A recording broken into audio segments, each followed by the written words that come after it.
linebacker for him. It's still addressed to David Kirk.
Uh,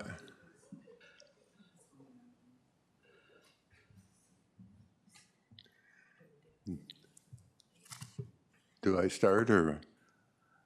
I'll start. Okay. I'll start. This is second, sir. Oh, okay, fine.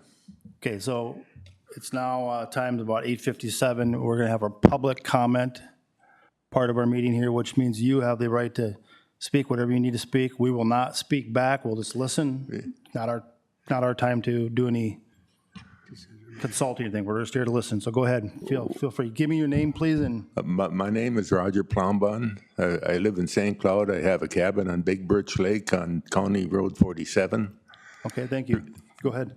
Anyway, this campground that they want to put in, when they put the application in, they said they're going to just have campers. They're going to close it down on October 1st, and everyone would be gone. Now, the way it is, these campers can stay over winter, and it interferes with the people that had hunting land.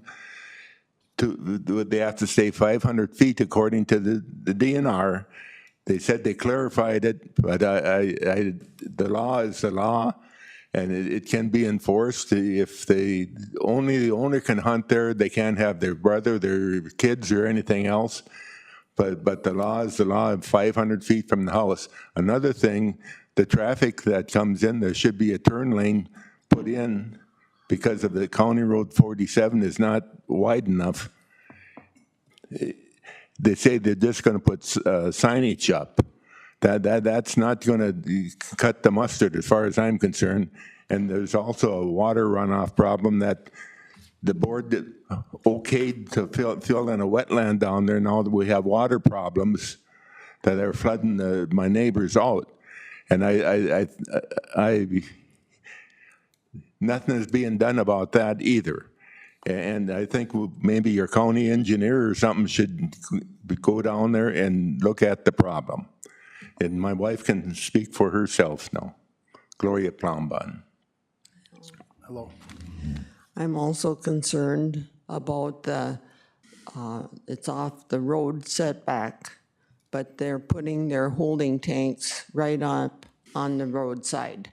When they pump those, and she was talking, the owner, of pumping only once or twice every 2 weeks. And I said, we have to smell all of that and tolerate all of this going on.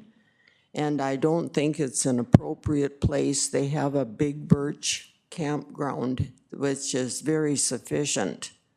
And 19 or 20 acres does not cut it for this area.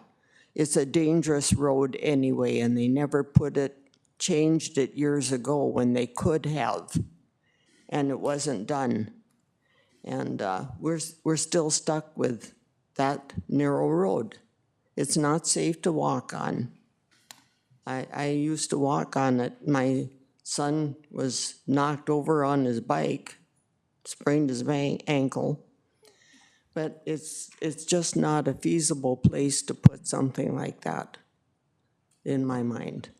And the other neighbors are objecting too, because they're really going to get the traffic. There is not room for all of that. Thank you very much. Thank you very much. Yes, appreciate it. Mike will help you.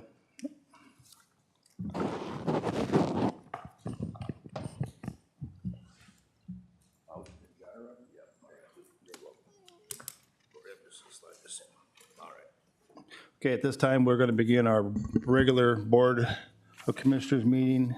Time is now 9:01. Today is Tuesday, August 19th, 2025. At this time, all commissioners are present, as well as our auditor, treasurer, and our county coordinator. We'll stand and do the Pledge of Allegiance, please. Pledge allegiance to the flag of the United States of America and to the republic for which it stands, one nation, under God, indivisible, with liberty and justice for all. Just as a reminder, we are conducting business, so turn your cell phones to silent, vibrate, whatever you want to do. We just don't want to hear them beeping and squeaking. And whatever they do. Okay, agenda item 3 is amendments to the agenda. Are there any amendments to the agenda? Yes, Mr. Chair, I will be amending the 4.1 meeting minutes. I have a correction. We had, thanks to Commissioner Becker for reading everything thoroughly, we had a motion and a second that was incorrect, so we have now corrected that. That would be the only amendment at this time? Yes. Okay. So we do have one amendment to the agenda. Need a motion to approve that amendment? I'll make a motion for approval. Thank you, Commissioner Becker. Is there a second? Second. And Commissioner Denny on the second. All in favor? Aye. Opposed? Ayes have it. Agenda item 4. Potential consent items today are meeting minute approval for July 31st, 2025 and August 5th, 2025 with that correction. Hire eligibility worker Diana Montez, resignation of eligibility worker Cindy Wardine, 8/15/2025, and accept resignation of Connie Spanswick, full-time jailer, 8/9/2025. Okay, our consent items are before us. We need a motion to approve those. If I could get one, please. I'll make that motion. Thank you, Commissioner Denny. To move on, we need a second. I'll second it. Thank you, Commissioner Newman. All in favor signify by saying aye. Aye. Opposed? Ayes have it. Consent items approved. We'll move on to the auditor treasurer section. The first item I have is to approve the commissioner warrants. Background is sent for a review. Recommendation is to approve the commissioner warrants with an ACH and a manual payment totaling the amount of $147,511.05. Thank you. The commissioner warrants are for $147,511 and 5 cents. We do need a motion to approve those. I'll make a motion to approve. Thank you, Commissioner Noska. I'll second. Commissioner Denny jumps in with a second. At this point, we need a roll call vote. Commissioner Noska? Yes. Commissioner Denny? Yes. Commissioner Becker? Yes. Commissioner Newman? Yes. Commissioner Byers? Yes. The next item I have then on the board agenda today is the Health and Human Service Commissioner warrants. Background was sent for review. Recommendation is to approve the Health and Human Service Commissioner warrants with an ACH and a manual payment totaling the amount of $38,969.78. Excellent. 5.2, Health and Human Service Commissioner warrants in the amount of $38,969.78, up for a motion to approve. I'll make a motion for approval. Thank you, Commissioner Becker. Is there a second? Second. And Commissioner Newman gets the second. Roll call. Commissioner Becker? Yes. Commissioner Newman? Yes. Commissioner Denny? Yes. Commissioner Noska? Yes. Commissioner Byers? Yes. The last item I have today is the Health and Human Service SSIS warrants. Background is sent for review. Recommendation is to approve the Health and Human Service SSIS warrants with an ACH and a manual payment totaling the amount of $155,542.83. Okay, agenda item 5.3, Health and Human Services SSIS warrants. The amount is $155,542.83. Need a motion to move forward and approve. I'll make that motion. Thank you, Commissioner Denny. Is there a second? I'll second it. Commissioner Noska gets the second. Roll call. Commissioner Denny? Yes. Commissioner Noska? Yes. Commissioner Becker? Yes. Commissioner Newman? Yes. Commissioner Byers? Yes. Thank you. Thank you. Take a breath. Relax. Next up on our agenda today is our Public Works. And we got 6.1 is final payment authorization for 2025 dust control contract. Good morning, everyone. Morning, Good Lauren. morning. Yes, our first item is the final payment request for the 2025 dust control contract. This is our standard contract for dust control application on some of our county roads. Pretty basic, we do this every year. So our options are to approve the attached resolution or do not approve the attached resolution. And our recommendation is to approve the attached resolution, recommending final payment of $5,898.78 to Knife River Corporation. Very good. Then we have in front of us an opportunity to approve this payment. Need a motion to do that. I'll make a motion for approval. Thank you, Commissioner Becker. Anybody want to jump in? Second? I'll second it. Commissioner Denny gets a second. Any discussion? Well, hearing no discussion, we'll take a voice vote. All in favor signify by saying aye. Aye. Opposed? Carried. 6.2 up next. All right, our next item on the agenda is a request to approve the cooperative construction agreement for Bridge R0405 replacement project. If we can just look at the quick map there, Denise, if you wouldn't mind scrolling down, please. So as you're aware, the county engineer is responsible to inspect all the bridges throughout the county, every bridge on the city, township, and county system, not anything on the state. This bridge actually is on Ward Township on 281st. It's a set of triple metal culverts, large culverts, in excess of 10 feet in length, so it's qualified as a state bridge. Throughout the years, we've been monitoring this bridge, and we found that at the flow line where the water meets the air, it's continuously starting to rust. The only true repair for this is actually replacement. So based on the condition of the bridge, we felt that in the next 5-10 years, we need to replace this bridge. Therefore, I scheduled a meeting with Ward Township last week to go over our standard cooperative construction agreement and talk about the bridge. Going over this cooperative construction agreement with the township, it just kind of reviews the roles and responsibilities of the county and the township. It's a standard thing we've used with every township for the last 20 years.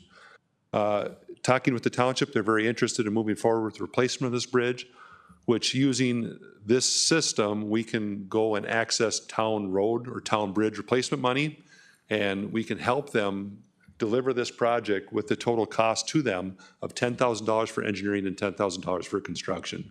And we think this bridge will probably be right around a $500,000 structure, just because of the size of the water going through there. So with that, I met with them, and they immediately said, we want to jump on board and get this project moving forward as soon as we can. So therefore, they approved that and asked that I bring this up to the board for your approval right away so we could get the project moving forward.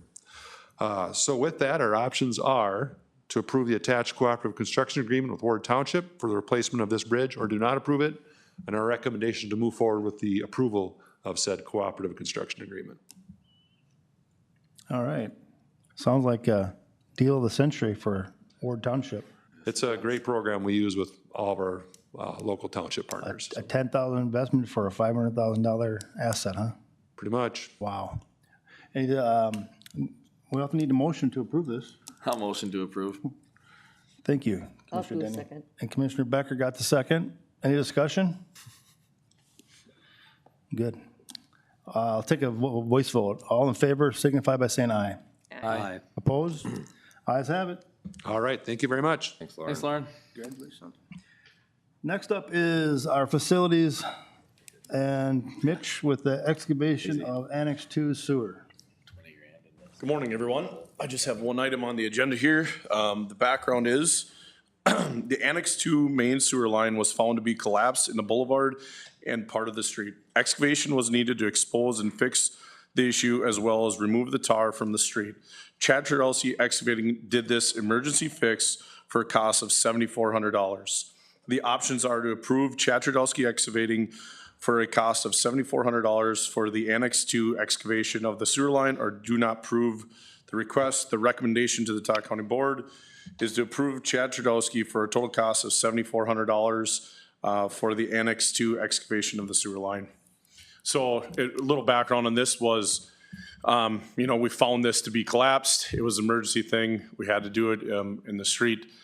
We found some issues. It ran further than what we thought, and it ended up being a 6-inch line instead of a 4-inch line as well. So that's why our cost rose was something that we can't tell until we dig it up, so. Are they going to, you talked about potentially, are they going to Yeah. pave it, tar? Yeah, so what I decided to do, I contacted the city because we were responsible for replacing the tar that we removed. And Joe Riley Construction is currently outside working on our parking lot project. It makes me very happy. And when they start the tarring of that, I indicated them for cost effectiveness for Todd County, if they could do that for us, and they were more than willing. So they're going to be patching the tar for us at that time. Okay. All right, we'll need a motion to approve. I'll make, The motion for approval. Commissioner Becker got the motion, and Commissioner Newman's going to second it. Any more discussion? I'm going to abstain from voting. I'm going to abstain from voting. I understand. Okay, so any other discussion? Okay, hear no discussion, the four of us will vote by voice vote. All in favor signify by saying aye. Aye. Opposed? And the ayes have it. Thank you. Glad to see those guys out there. Thanks, Mitch. Next up on our agenda is our ditch and ag inspector. Morning, Nancy. Morning. Got one agenda item this morning. It's for the County Agricultural Inspector Grant Request for Proposals 2026. The background is that for the attachment was the actual inspector grant packet. The MDA has released their 2026 grant for proposals for the County Agricultural Inspector Grant. This grant is to support the required duties under the noxious weed law. There are 5 criteria that an applicant must meet to apply, and Todd County meets all the criteria. This 2026 grant is reimbursable only, and there will not be any upfront money. Todd County will need to cover the expenses until the reimbursement is given. The amount requested would be $10,000 to be used for eligible expenses. The options are to approve County Ag Inspector applying for the grant, or do not approve the County Ag Inspector applying for the grant. Recommendation, Todd County Board of Commissioners approves the following by motion. Approves the County Ag Inspector pursuing the County Agricultural Inspector Grant by submitting an application. Financial implications, $10,000, and the funding source will be the Ditch and Ag Inspector budget until reimbursed. Thank you, Nancy. So before us is the County Ag Inspector grant request for $10,000, which we would be paying upfront, and then they would get reimbursed us. Correct? Correct. Thank you. We need a motion to approve that and move forward. A motion to approve that. All right, Commissioner Noska's got the motion. Is there a second? Yep, second it. And Commissioner Denny gets a second. Discussion? Nancy, is this the same one that we've applied for? Nope, and I was going to explain that. So the ones we've applied for in the past have been for chemical reimbursement for doing spraying of road right-of-ways. Okay. This is the first time there's been a grant that's actually can be used to reimburse for wages. So no, this will be for wages. And then also, it's $10,000 is the minimum. If not all the counties apply for it and not all of them meet the criteria, then then it'll be distributed over who does apply. So it could potentially be more than $10,000. Okay. Thank you. Yeah. Great. Yeah, the Ag Inspector Association's been working a long time to get funding through the What's a legislature. long time? Years? 1975-ish, yeah. That's a long time. Yeah. They've been fighting, yeah, and they actually asked for $1 million now I know per I'm in year, and we private got business. 500,000, so. Yeah, we've been fighting for a long time for this. I say so. Very good. Okay, But it's only a 2-year, so Okay. after this 2-year, we're gonna have But we'll to fight take it. again. Yeah. we'll take it. All right. Well, I think we're at the point we need to have a vote. All in favor signify by saying aye. Aye. Opposed? Passed. Thank you. Thanks, Nancy. Wow. All right, next up is Initiative Foundation Agenda, item number 9.1. That kind of sets the bar for what's long time. Oh, my goodness. Morning, Mr. Chair. Good morning. Morning.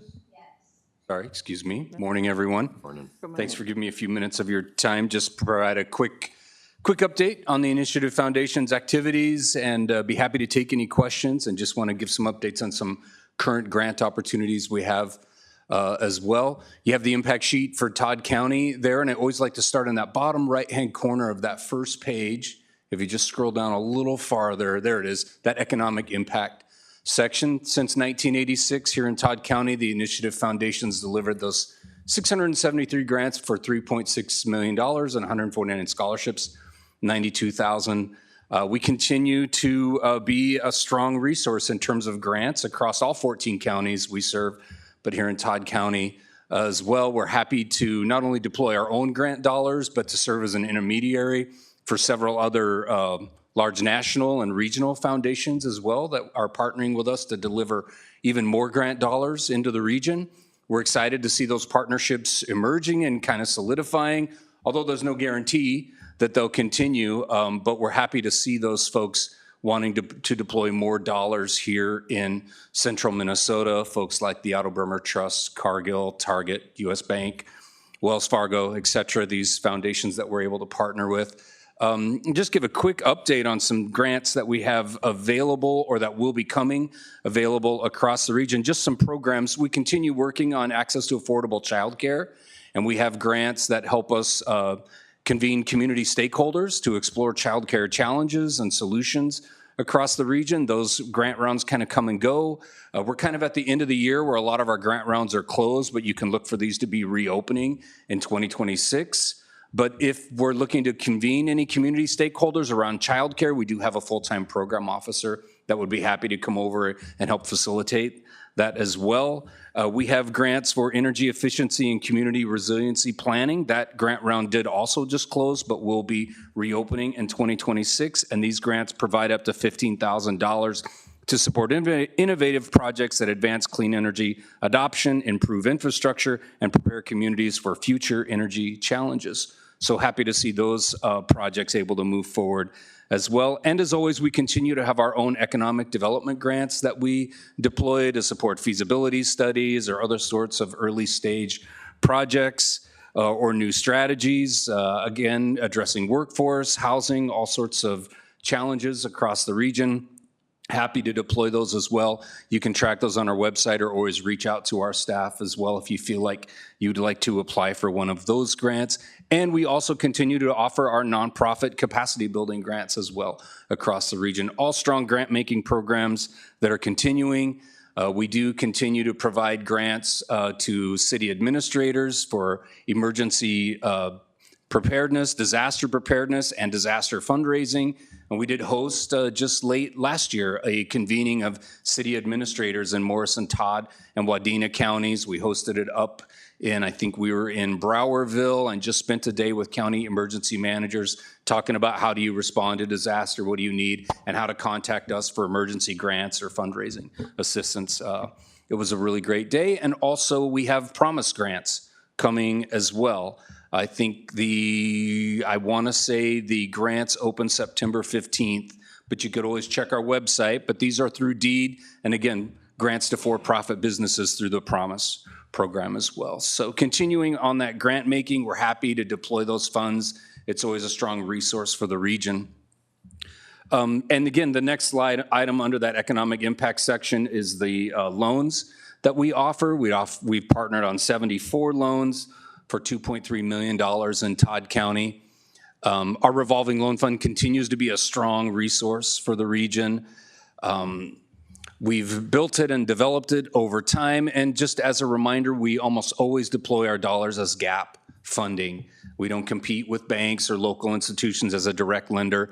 Generally, lenders come to us and say, we have this great project in whatever rural city it might be. We believe in this project, we want to see it happen. However, we're concerned about carrying all the risk with the Initiative Foundation deploy its lending dollars and help shoulder some of the risk for this project.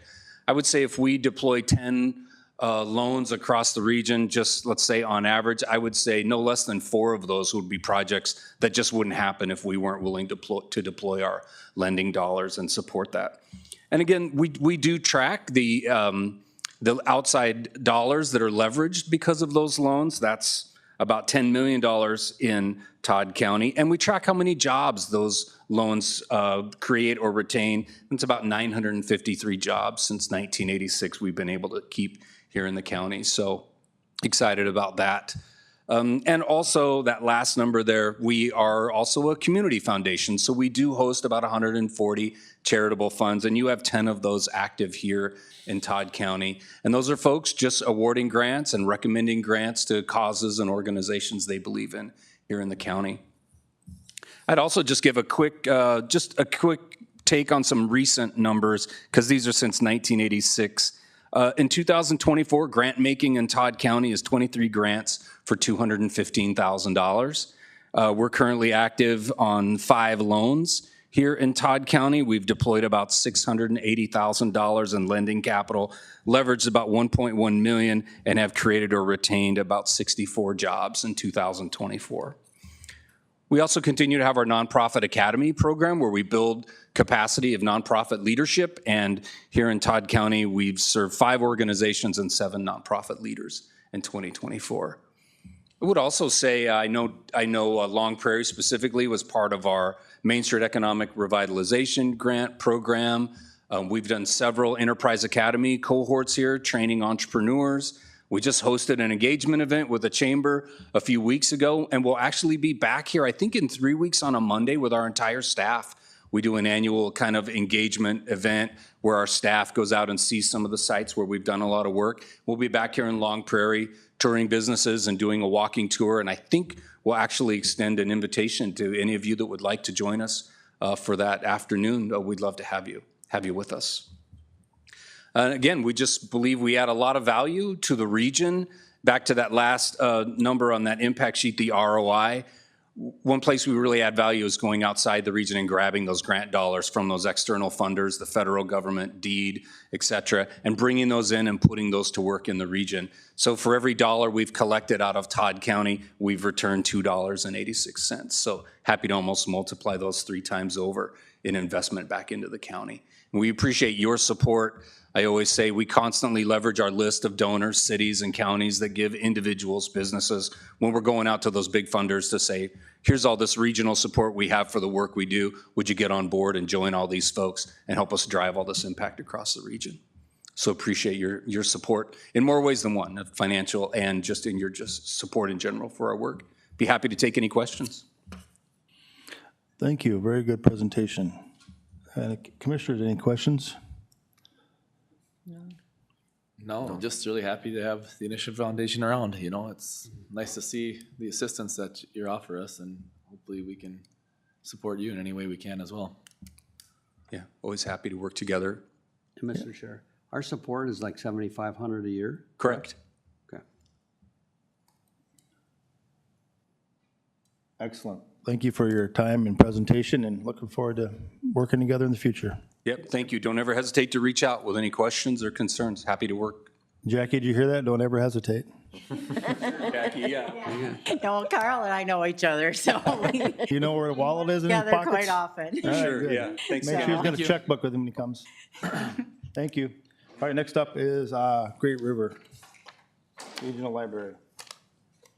And their 2026 budget presentation. See some familiar faces. Hello. Good morning. Morning. Morning. Good morning. I'm Karen Punsak, Executive Director for Great River Regional Library. I'm Amy Anderson, the Associate Director of Accounting for the Great River Regional Library. Thanks for your time this morning and for squeaking us in on the budget. The timing worked out really well. Each year, Great River Regional Library comes to our counties to talk about the activities in the spring, and then we come back after the budget is passed in July to talk about how that process worked.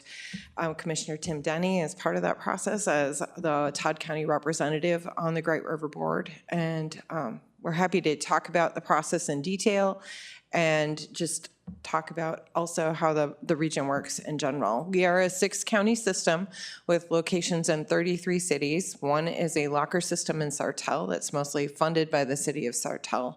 The rest are libraries in a variety of communities of all sizes.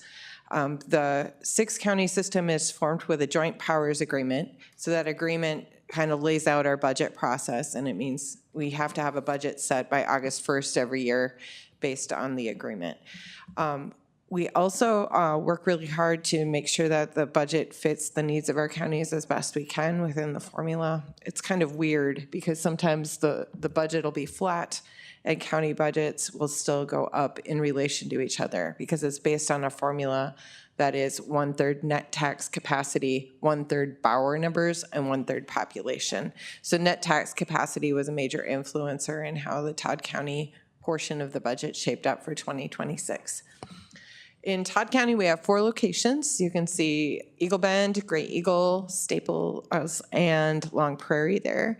Our largest location is in Staples, and our newest remodel is in Eagle Bend. You heard about some of that project earlier this year. It was a really awesome thing to see finally completed in Eagle Bend. It was one of those multi-year, multi-phase projects that finally came together with local dollars, and it's a great enhancement to the space. The cities in Great River provide the buildings. That's their portion of library service. Great River provides the staff, the books, and the computers, the things that makes the library go. So Amy will talk to you about how the budget actually shaped up for next year. So this year, the Great River Board adopted its 2026 budget at their July 15th meeting. Todd County will contribute $362,537 in 2026. This is an increase of $14,632 or 4.2%. Next slide, please. This line graph is an illustration of the county contributions to the Great River revenue budget since 2016. Todd County is represented by the turquoise line on the bottom.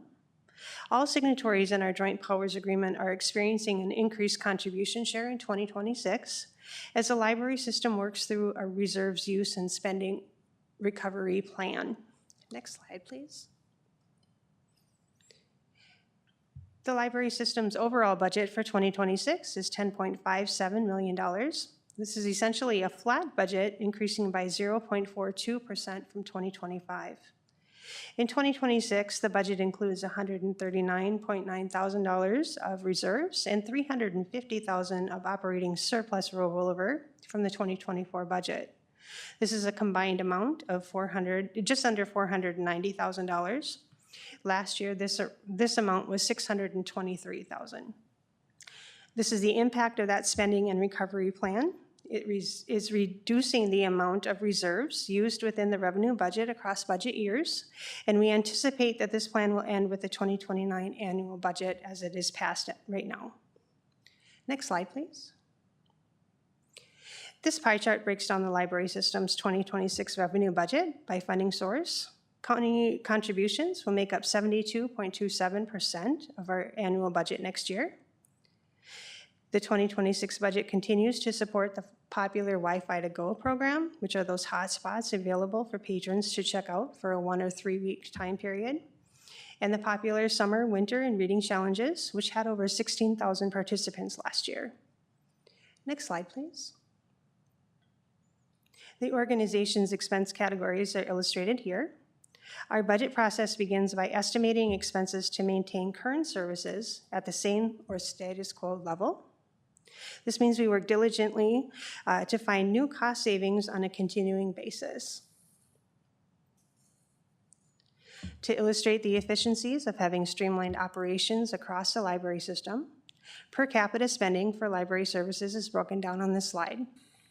At the state level, revenues per capita spent for library services is $48.59. Within Great River, that spending decreases to $20.43. And again, within Todd County, it drops again to $14.12. This demonstrates the commitment of the Great River Board and staff to providing high-quality library access in the most cost-effective manner possible. Next slide, please. We'd like to thank our board members, including Commissioner Denny, for their high levels of dedication and commitment to learning about our library system and operations. And we also want to thank Todd County for recognizing library services as a core government function for all county residents.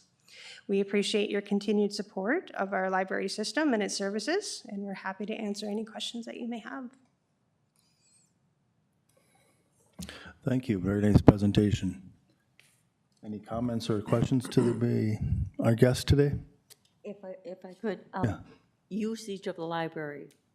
Are you seeing the usage maintaining, going up or coming down, or? It depends on what metric you're looking at. Borrower numbers have continued to grow since the pandemic. Like we're Okay. slowly recovering. Internet use has changed because print to go is now completely a wireless service. So if somebody comes into the library and wants to print something, they used to have to log on to a computer first. Now they come in with their phone. So print to go is probably one of our fastest growing services. The digital library is continuing to increase at about 12% year over year. So that's definitely a growth area. This year, the digital library actually has exceeded circulation of the St. Cloud Public Library for the first time. So that's an area of growth.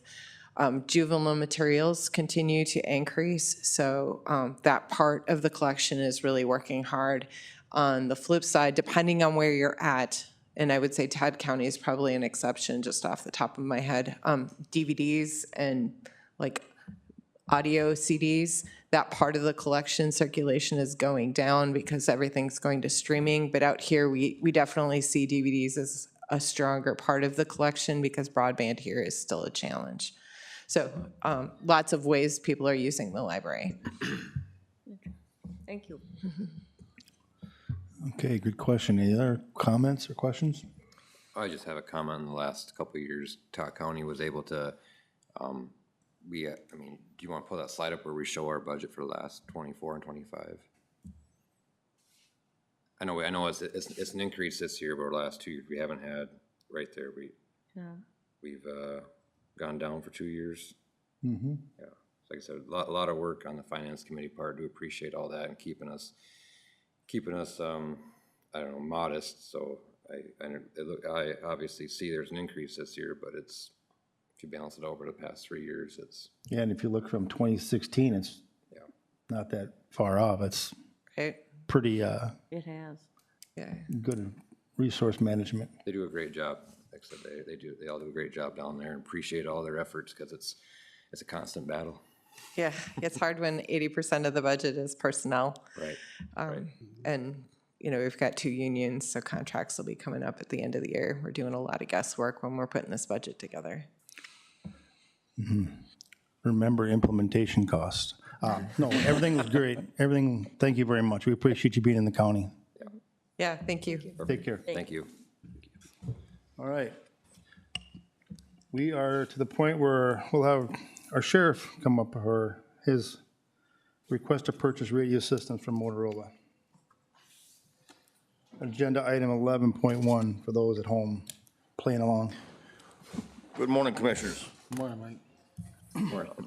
For review today is a request for radio system from Motorola. The Sheriff's Office is in need of radio systems, including 2 in-squad and 2 portable radio program systems. After looking at options, the rest of our fleet has Motorola. We want to stick with that, so they're all universal. Total cost of these items with licensing and everything is $23,320.38. Your options are to purchase the radio packages or not to purchase, and our recommendation is to purchase the radio packages for 2 portables and 2 in-squad radios for a total price of approximately $23,320.38. Okay, thank you. As you noted on your form, this is a budgeted item, and we need a motion to approve the purchase of the Motorola radios. I'll motion to approve the purchase. And Commissioner Nelson's got the motion. Move forward, or we need a second? I'll second. Commissioner Denny gets a second. Any discussion? Yeah, is there a funding source isn't listed? I know it's budgeted, but where are we just pulling it from though? Right, we'll be taking that out of our equipment budget. Oh. It's budgeted for the, every year we try to purchase 1 or 2. Life on these items are anywhere between 8 and 12 years. Depending on if we're jumping in water or crashing squads or whatever the situation is. But yeah, we reuse the equipment as long as we can, and as they collapse, we replace. They don't make them like they used to, do they? They do not. Okay. Any other discussion? Hearing no discussion, we'll take a vote. All in favor signify by saying aye. Aye. Opposed? Motion carried. Thank you. Thanks, Mike. Okay.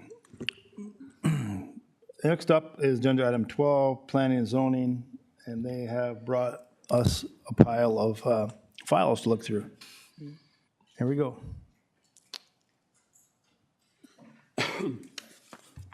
Good morning.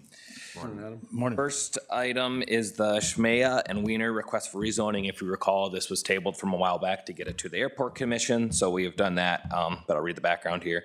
An application for rezoning of parcels 2100-18900, 2100-18909, and a portion of 2100-18908. Was submitted on April 22nd. The request to rezone, it was from R2 to AF1. The application was reviewed by the Planning Commission during the June 5th public hearing. Final recommendation from the Planning Commission was to grant the rezone with the one condition The application was then reviewed by the Airport Commission on 8/11/25, and the Airport Commission recommended the addition of condition number 2. Options are to grant the rezone, deny the rezone. We're not in a position where we can remand it back at this point with timing, so it's grant or deny at this point.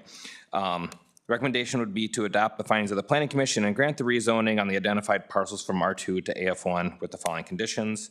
1, establishment of a feedlot shall require registering with the county feedlot program. And number 2, livestock fencing shall be constructed to NRCS practice standards and kept in proper working order at all times, which that was the recommendation to us from the Airport Commission. So to give some sort of standard to what the fence needed to consist of, I dug up that NRCS standard. So that's what you see in the board packet, and which would be used for us to be able to like look at the fence and make sure that it is meeting the standard. Thank you. So at this point, we would need a motion to grant the rezone of the request here. I'll move it. Commissioner Newman has made the motion. Is there second, anyone? I'll second it. Second by Commissioner Denny. Any discussion? Yes, Mr. Chair, thank you for bringing that to the Airport Commission. You bet. We got her done. Agreed. That was a good meeting. Everybody was thankful that that was brought. So it took a little while, but we got her there, though. Yep. Yep. Okay. Any other discussion? Hearing no discussion, let's take a voice vote. All in favor signify by saying aye. Aye. Aye. Opposed? Request granted. Awesome, thank you. Next, we have the Pheasants Forever Cooperative Agreement. Pheasants Forever provides funding to Todd County for local farm bill biologist position that is located at the USDA field office in Long Prairie. The cooperative agreement for this position is required for funding to continue for the next year. The options are to approve the local cooperative agreement or do not approve. Recommendation is of approval of the attached local cooperative agreement expiring June 30, 2026. So this is just for the next year. This is the same agreement that's been passed in past years to continue the funding for Riley's position. Okay, we have a suggestion to approve the local cooperative agreement with Pheasants Forever. I'd like to make that motion, but to approve, you don't have anything checked if it's budgeted. Would be considered budgeted, being that there's already funding for it. And it's the same funding that we're using from before, correct? I suppose it is, we don't actually budget for this. When we That's through soil and water, Right, correct? yep, and they provide the entirety of the funding for the position. It's just passed through the county to fund that role. Okay, do you need any clarification for that for the county? I use actually or don't not? know if it does pass through the county. I think it's just, we have, right, yep, Okay. so. Okay, good question. I'll make the motion. Okay, for we have a approval. motion, and is there a second? I'll second it. Thank you, Commissioner Noska. Any other discussion? Hearing no other discussion, all in favor signify by saying aye. Aye. Aye. Opposed? Motion carried. You're good, Riley, thanks. If you want to go.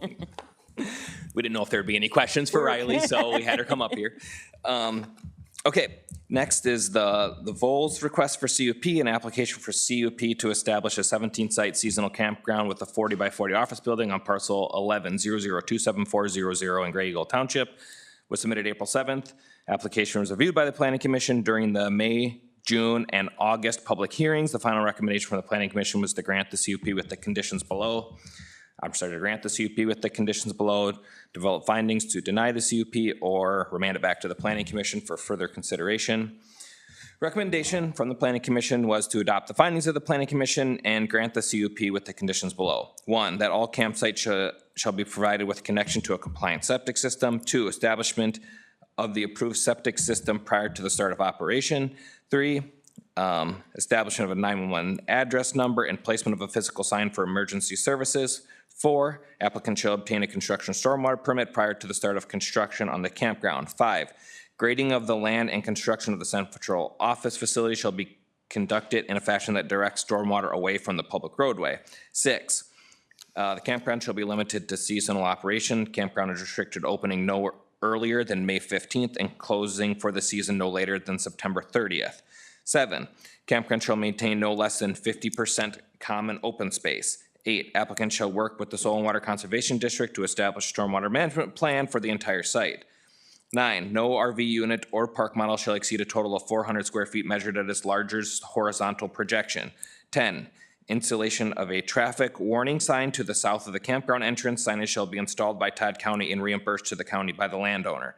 11, applicant shall abide by all other applicable standards, including but not limited to the Minnesota Department of Health. Okay, thank you for that reading. And we now have the opportunity to grant the cup or not grant the cup. I need a motion to approve with those 11 listed conditions. If we could, discussion prior. Please go ahead. Adam, I believe this is what they were speaking of here. I do see their concerns. I'm just curious, did our county engineer look into the safety of the turn lanes and things like that? Yep, I reached out to Lauren back in May. I can read you his note here if you'd like. It says, after reviewing the preliminary layout of the proposed campground at 11734 County 47, the Public Works has the following comments. Number 1, the attached site plan does not indicate the correct highway easement along the road right-of-way. It just talks about the right, but that has been corrected in that site drawing.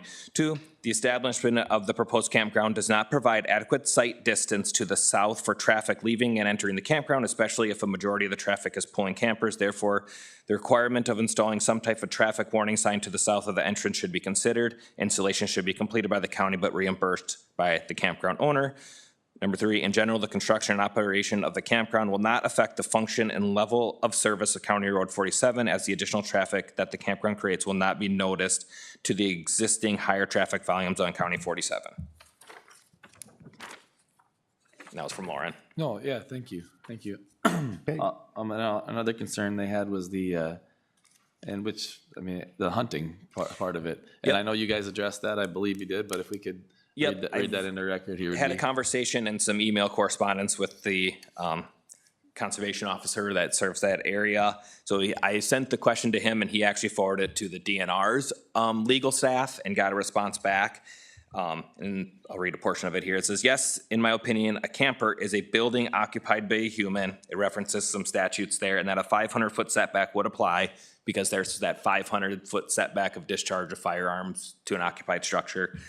A building is a structure suitable for shelter for humans by Minnesota law. A camper would meet this definition. As far as being occupied, I interpret this to mean a person is actively using it as a shelter.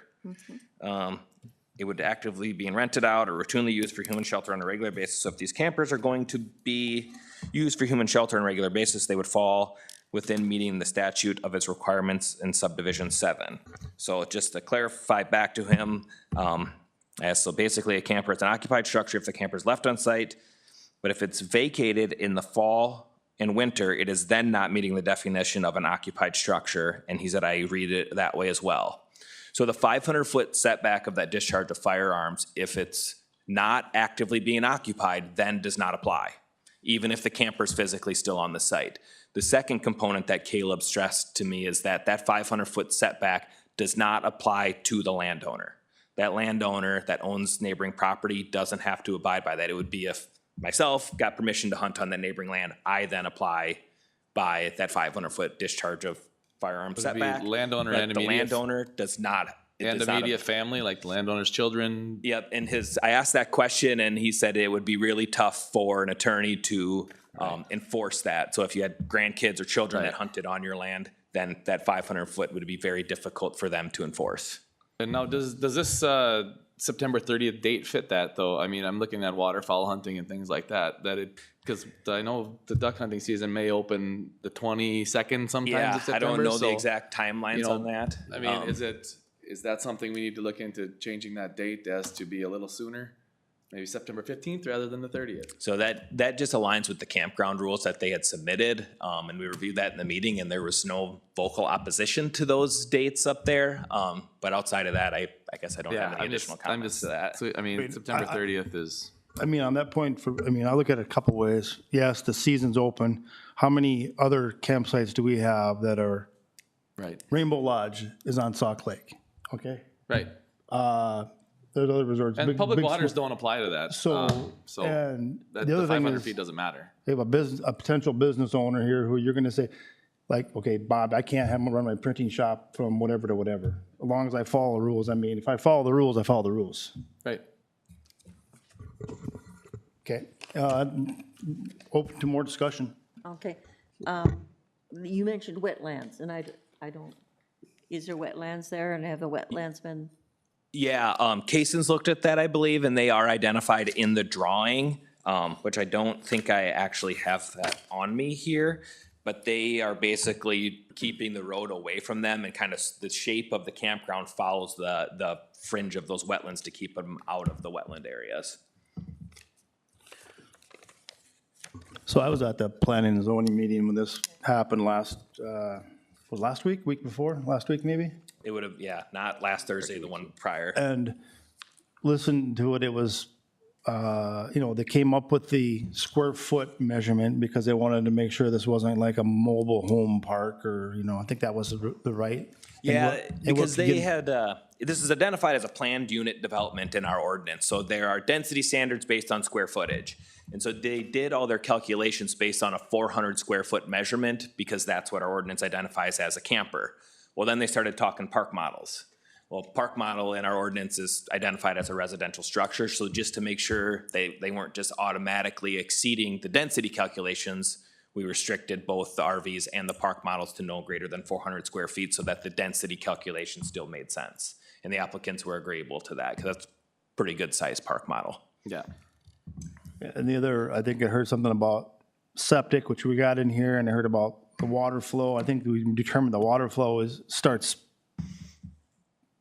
hundreds of thousands of feet up if you went all the way up to the Rock Tavern, and it starts to run down. And they're going to try to keep 50% vegetation here to try to slow some of that stuff. There was, in my estimation, a lot of give and take here that seemingly answered a lot of things. Of course, safety is the number one thing we would want to make sure. The signage, I agree to 100%. We should have the signage up there, so. So, Mr. Chair, I mean, you look at it, did the DNR mention anything about changing from slug to rifle in 2026? Probably not. Not a word. No, we didn't have any of All right, those conversations. so It was. That's gonna change the ante down in that area, okay? But we're here to, this is gonna promote Todd County. You're adding 17 places, and in my district, I'm down to like 5 resorts, okay? People from the metro area wanna get their ass up here, okay? They wanna spend their money up here. I'm not gonna turn them away for that, okay? Things change. And I understand where the individuals are coming, where sometimes it's not pretty, but you have to accept it. And you got enough conditions on here right now that it's pretty stingent, but that's 17 campers that are gonna come into the Gray Eagle area and spend money, whether it's a double R or wherever. So that's where I'm sitting. Yeah. Any other discussion? We still are not to the point where we even made a motion yet, but Got a lot of my keep it open questions for answered. discussion if we need. Otherwise, we'll entertain a motion to approve. The other thing I have written down here, Bob, was the holding tanks. Where are they actually located? Is there a problem with them or not, or? Yeah, so the holding tanks are proposed up close to the road, meeting the right-of-way setback and all that, so that everything kind of flows that way, goes to those holding tanks, and then the pumpers have quick access right off the road to maintain the system. And it's been designed by Watab. They're advanced designers. They do good work for the design. I don't know who's gonna install it, but the full system design has been submitted for it already. Mr. Chair, I didn't see a map, even in the minutes when I got this information about the location of any of this stuff or any drawings, I have that any here. roads or any of that stuff. Do you have any of that information?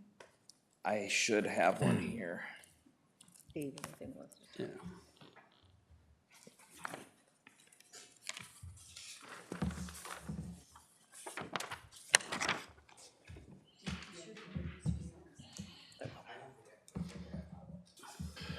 So this is 47 here, and then those Yep. tanks are right there. So they'll come in. Adam, you've got a roommate now, it looks like. What's David got to say here? David Detterman, Todd County Environmental Health. actually came up a little earlier. I'm scheduled for work session because I saw the public comment about this, and we also need to be involved in the planning of anything like this, so I'm not sure where they're at in the process, but we'll have our own specific requirements. We would be number 11 there, limited to the Minnesota Department of Health and their standards. So we'll have input on any holding tanks that are required, shower houses, garbage services, things like that. I don't know where they're at in the process of this, if this is just a discussion to be built or if they have started, but we would need to have a completed plan review signed off by me before it could be, you know, a licensed campground in any way. Well, that'll address your septic, your holding tank deal, right? Because it's got to abide by our campground and resort and. At what time should David be brought into discussion? Should have he been brought into discussion before it got to this point? Yeah, I guess it happens different ways. I just, from our perspective, they haven't started any construction. They haven't started building a road, or they've been doing cleanup of the property because there's a whole bunch of old junk, metal, garbage in the woods that they've been clearing out. But if this is approved today with those conditions, condition 11 requires that the licensing being completed.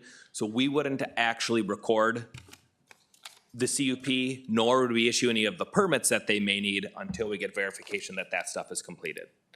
So regardless of the timeline of when they started working with David on the Department of Health standards, they need to get that before they move forward in the planning and zoning world also. My other question, Adam, and the people that are doing this, do they realize that that's a step they have to go through yet? I believe we've had that conversation with them, but we started working with these folks like maybe at the end of 2023, maybe not that long ago, but it's been ongoing discussion for quite a while before they even submitted their application. There's a lot of stuff that goes into the calculations of how many sites they can have and where they can be located. So we have been working back and forth with the landowners. Nyberg Surveying did all their surveying work for them, so we've been having all kinds of meetings for a while. It was cut back from so many to so many, right? I mean, didn't they alter the number of sites from X to 17? Yeah, they were talking more sites initially, and then they've narrowed it down to 17 to start. I don't know if they have plans for more in the future. There is a little bit of wiggle room in the number of sites that they could have yet, but they chose to stick with 17. But that could be changed. Yes, we also have specific requirements for lot size and things like that in our code. So it will all have to go through a plan review process, which is typically a couple months. You know, if they have all their ducks in a row, we can expedite that a little bit, but I don't know if they have any desire to work on that this year, but I would say we're getting pretty late in the year to do any of that. So, Mr. Chair, did the planning commission address if they're gonna bring up any boats or ATV trailers or any of that, where they're gonna park any of that? They have, I don't know if you can see it on the, did I put a Here's the site map. map on there? Yeah, so it's tough to see. I'll go up to the screen. The campground, the shape of it, you'll see kind of comes around this hump of trees and down in here, and they have all this area that's gonna be unused in the back there for parking of extra vehicles, things like that, which is away from County 47, is what their plan is.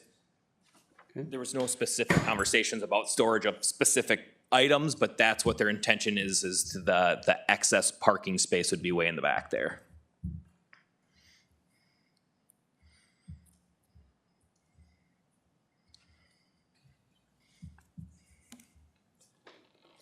Okay, any further discussion? I guess I'll ask if we're to the point where anyone wants to entertain a motion to approve.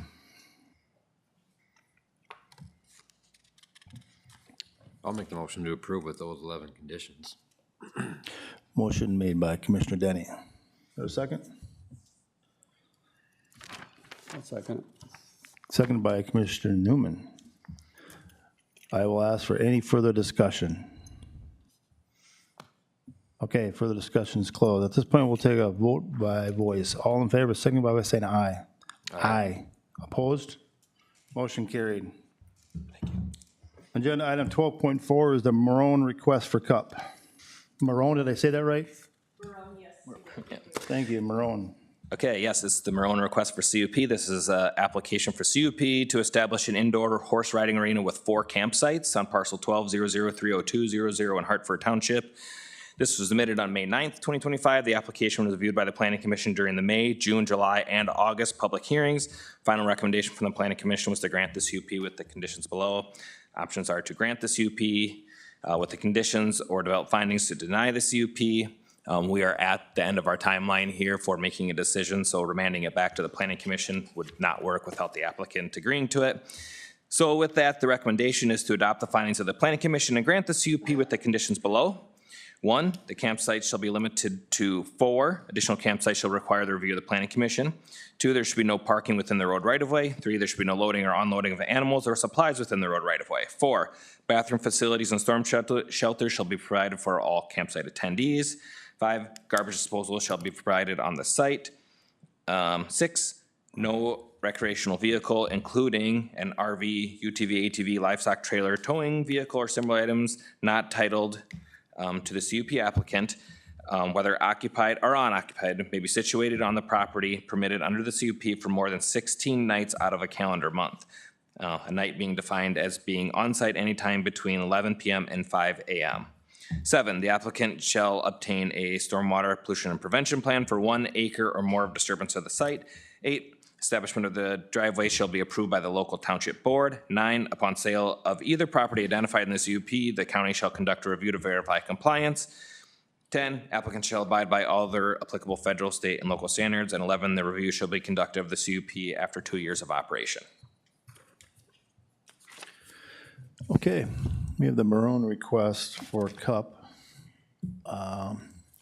Want some Chair, discussion beforehand? Adam, does David have to review this application also? So this would be for. Okay. Yeah, so with campground or with RVs, if they're. Come on up, David. Yeah, because we're kind of. Okay, so if the public is bringing their own RVs in, then it's 4 or less sites, we don't require licensing. We do have a couple instances in Todd County where people actually, the site owner owns the RVs and they rent them out through a service like Airbnb, VRBO, which in that case then falls under that licensing. So it kind of depends on the nature of how it's gonna be used and rented. And the landowners here too, if we have any questions. We'll talk in the Okay. hallway. Yep.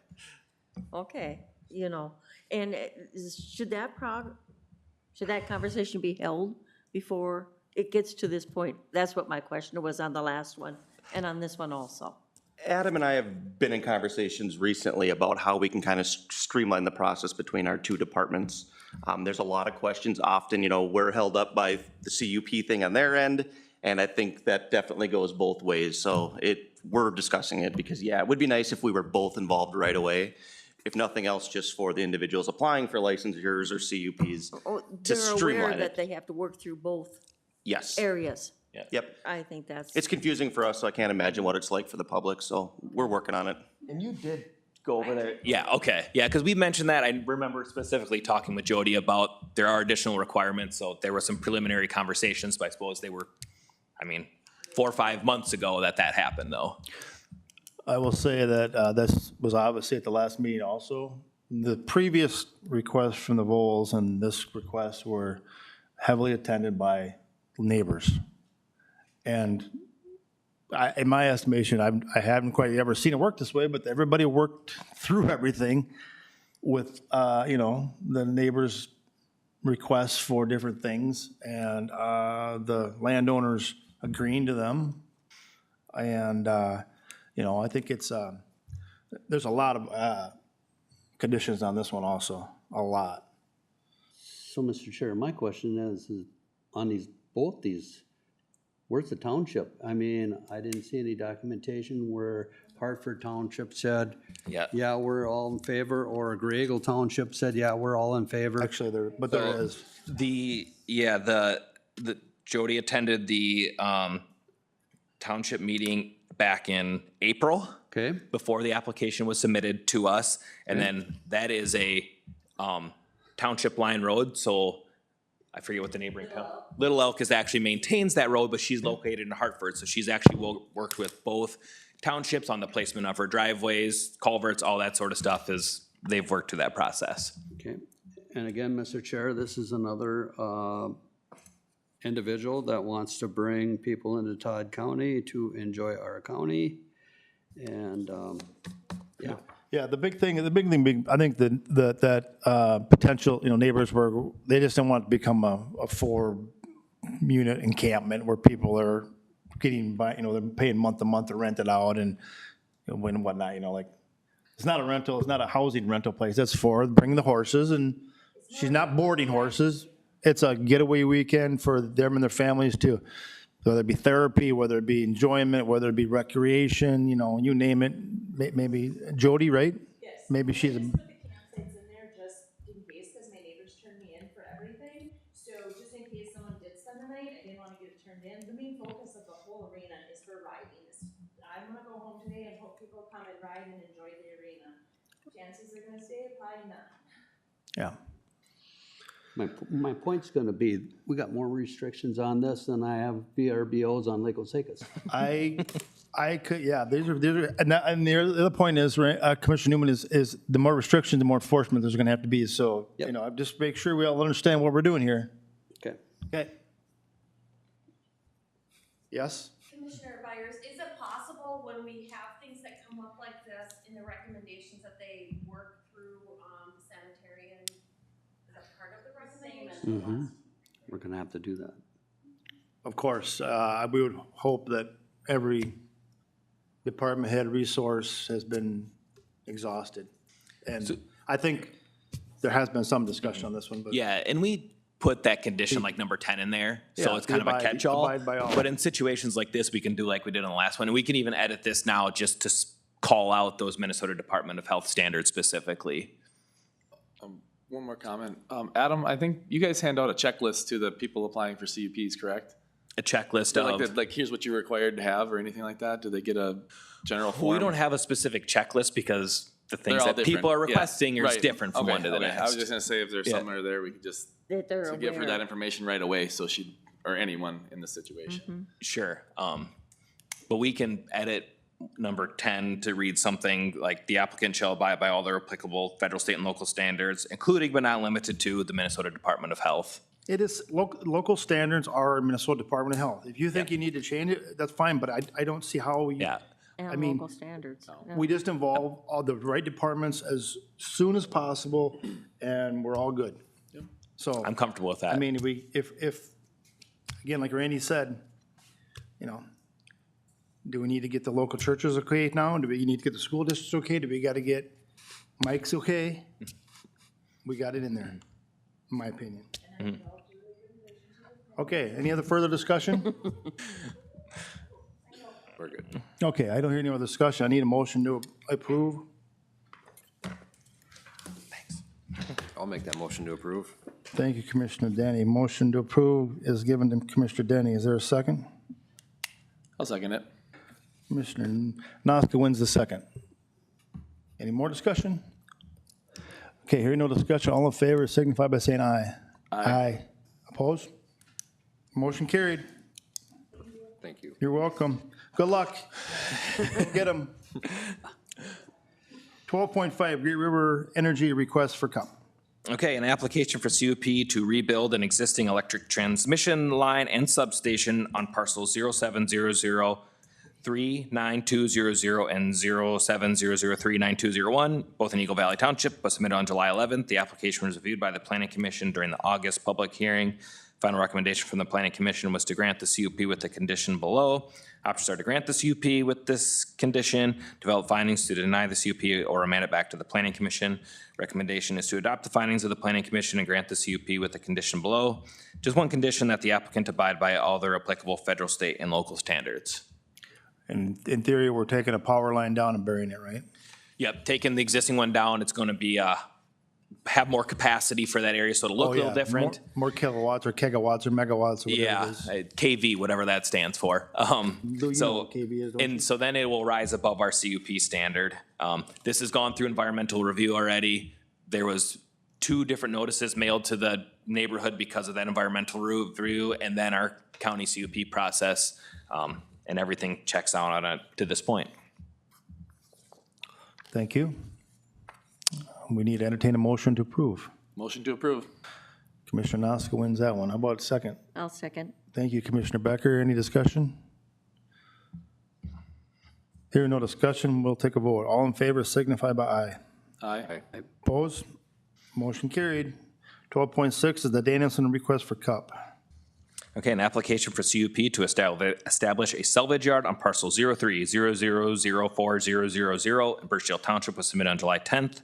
Application was reviewed by the Planning Commission during the August public hearing, and final recommendation from the Planning Commission was to grant the CUP with the conditions below. Officer to grant the CUP with the conditions, develop findings to deny the CUP or remand it back to the Planning Commission. Recommendation is to adopt the findings of the Planning Commission and grant the CUP with the conditions below. 1, business shall be limited to no greater than 40 salvage vehicles on site at any time. 2, off-street parking shall be provided for all business traffic. 3, all business signage shall be placed outside of the road right-of-way. 4, all waste and automotive fluids shall be disposed of in a manner that complies with applicable federal, state, and local standards. 5, vegetative screening shall always be maintained on the north, east, and south sides of the salvage yard to provide screening from the roadway and neighboring properties. 6, open business hours shall be limited to 7 a.m. to 7 p.m. Monday through Saturday. And 7, that the applicant abide by all their applicable federal, state, and local standards. Okay. The Danielson request for CUP and the salvage yard on that parcel number in Birchdale Township is up for discussion or motion to approve. Discussion. I see he's got wetlands. Doesn't he on this map? It looks like a pothole and, Yeah, this area he has identified though is close to the road. It's a smaller area that's do we have the site map, Denise? I can just point to it too. when you look at here. It's on there, yeah. Forces. So this building right here is the one that's gonna be used, I think just the back half of it for salvaging. And then, so this little area is all he's using for his 40 vehicles. Okay, and is that someplace in the application? Yeah, it was You know, in, so yeah. he's not gonna get down, Yeah, there was the- some pictures of the building, right? That you said he Yep, and I have it identified in his application here, that it's kind of this L-shaped area, just identifies the building, and that parking area right there is all they're using. what he's doing, he's taking diesel, he's a diesel guy, he parts them out, puts the parts in storage, sells them on the internet. And then, big thing, of course, the existing neighbor wanted to make sure is, I don't want to see a bunch of scab yard out there. And they limited, did they limit it to the number of vehicles, it said? To 40. 40, yeah. Yep. okay. So, Mr. Chair, just a question, on a topical, which way would the water flow? Would it flow away from Trout Creek? Because that does have trout in it, I've heard. So, I don't know if I have a curiosity topo on available. that. Again, we have another individual who's trying to create a business, I would not be able to immediately answer that without being able to look at the topo and see how the water flows. I would guess that that's well over 300 feet or more from the creek there either way. But I do not know the answer. Who's gonna be the 40-car police? We would have to monitor that, or, yes, we would have to go out and either, if we get a complaint or whatever, or we can do periodic follow-ups, but obviously that's difficult to do, but we would be in charge of going out there, verifying compliance with that. And then we would put it through the process of review if we found that it was over that limit. So does he have enough natural vegetation to cover Yeah. from the road? Yeah, so I had the, I don't know if you were able to look at my staff report, but along the road, it's pretty heavily brushed already. And then that east line is also, and then the plan is he's going to plant rows of trees to the south, because the neighbor to the south of where Toby's property is was the one that was in and had concerns about his view from, you can see the 24993, that's where he intends to build a house someday. And so they were having discussions in the meeting about where the most appropriate place is to plant those rows of trees to help screen that. And the township was okay with this? The township reviewed it. Yeah, the township guy was here, actually. Yes, he was. That's was in right. He attendance was in the that day. meeting. Yep.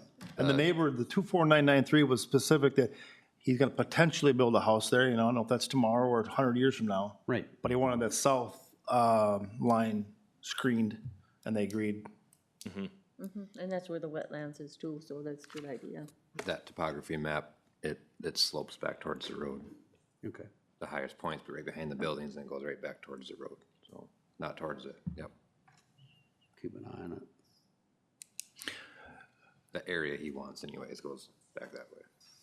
So I'm looking at the topographic map right now, and that area of the building site is very flat, and where the cars will be placed, it's pretty flat right there. It shouldn't run over, I mean, it's 20 feet of drop over a long way, so it should be pretty. The highest point is right on the side of the Yeah, building. right, yep. So I don't think there should be any issues that way. Wow. Thank you for that. Yep. Look at these guys. Wow. Okay, great discussion. There's no further discussion. I entertain a motion. I'll move it, Mr. Chair. Okay, Commissioner Newman's going to motion. I'll need a second to. I'll second it. Commissioner Denny wins a second. One last chance for discussion. No more discussion. All in favor signify by aye. Aye. Opposed? Motion carried. 12-7, Yoder request for CUP. An application for CUP to establish a woodworking business on parcel 20-000-1700 in Reynolds Township was submitted on July 14th. Application was reviewed by the Planning Commission during the August public hearing, and the final recommendation from the Planning Commission was to grant the CUP with the conditions below. I'm sorry, to grant the CUP with the conditions, 2, develop findings to deny the CUP, or 3, remand it back to the Planning Commission. Recommendation is to adopt the findings of the Planning Commission and grant the CUP with the conditions below. 1, outdoor storage of products shall be allowed, but shall be conducted in compliance with section 901B of the Planning and Zoning Ordinance. 2, there should be no loading or unloading of materials within the road right-of-way. 3, adequate space shall be provided for off-street parking of all business traffic. And 4, the applicant abide by other applicable federal, state, and local standards. Thank you, Adam. 12-7, Yoder request for CUP. If they're open for discussion or a motion? A motion to approve? Motion by Nazca. Is there a second? I'll second. Second by Commissioner Becker. Any discussion? Hearing no discussion, take a voice vote. All signify by saying aye. Aye. Opposed? Motion carried. Item 12.8 is the McCall request for CUP. An application for CUP to establish temporary family housing on parcel 05002250 in Burlington Township was submitted on July 14th. The application was reviewed by the Planning Commission during the August public hearing. Final recommendation from the Planning Commission was to grant the CUP with the condition below. Options are to grant the CUP with the condition below, develop findings to deny the CUP, or remand it back to the Planning Commission. Recommendation is to adopt the findings of the Planning Commission and grant the CUP with the condition below, that the applicant shall abide by section 917 of the Planning and Zoning Ordinance, which is our temporary family housing section. Thank you. 12.8 McCall request for CUP. I'll entertain a motion or discussion. Basically, the CUP falls under the temporary housing section. A motion to approve? Thank you, Commissioner Nazca. Is there a second? Second. Second.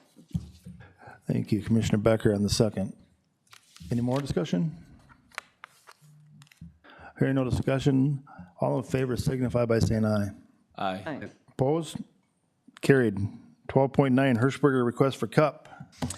An application for CUP to establish a schoolhouse on parcel 20-0036500 in Reynolds Township was submitted on July 16th. The application was reviewed by the Planning Commission during the August public hearing. The final recommendation from the Planning Commission was to grant the CUP with the conditions below. Options are to grant the CUP with the conditions, develop findings to deny the CUP, or remand it back to the Planning Commission. Recommendation is to adopt the findings of the Planning Commission and grant the CUP with the conditions below. 1, submittal of an approved plan for septic compliance on the site, and 2, that all new driveway accesses shall be approved by the road authority prior to installation. Wonderful. 12.9 is the Hirschberger request for CUP. Entertain discussion or motion on this one. Schoolhouse. Previous schoolhouse is full. Need a second one. Yep. And this did go to the township to Reynolds Township back in July, and then I also, because it's at the intersection of County 10 and 11, reached out. Lauren was on vacation, so Wade went and took a look at it, and I can read that here. So I drove out and took a look at the location. I don't see any issues with the location. The shoulders are paved wide there, so it's good. There's a hill to the south, but the speed limit's only 30 miles per hour through Gutches Grove, and the site distance to the proposed driveway approach is over 1,000 feet.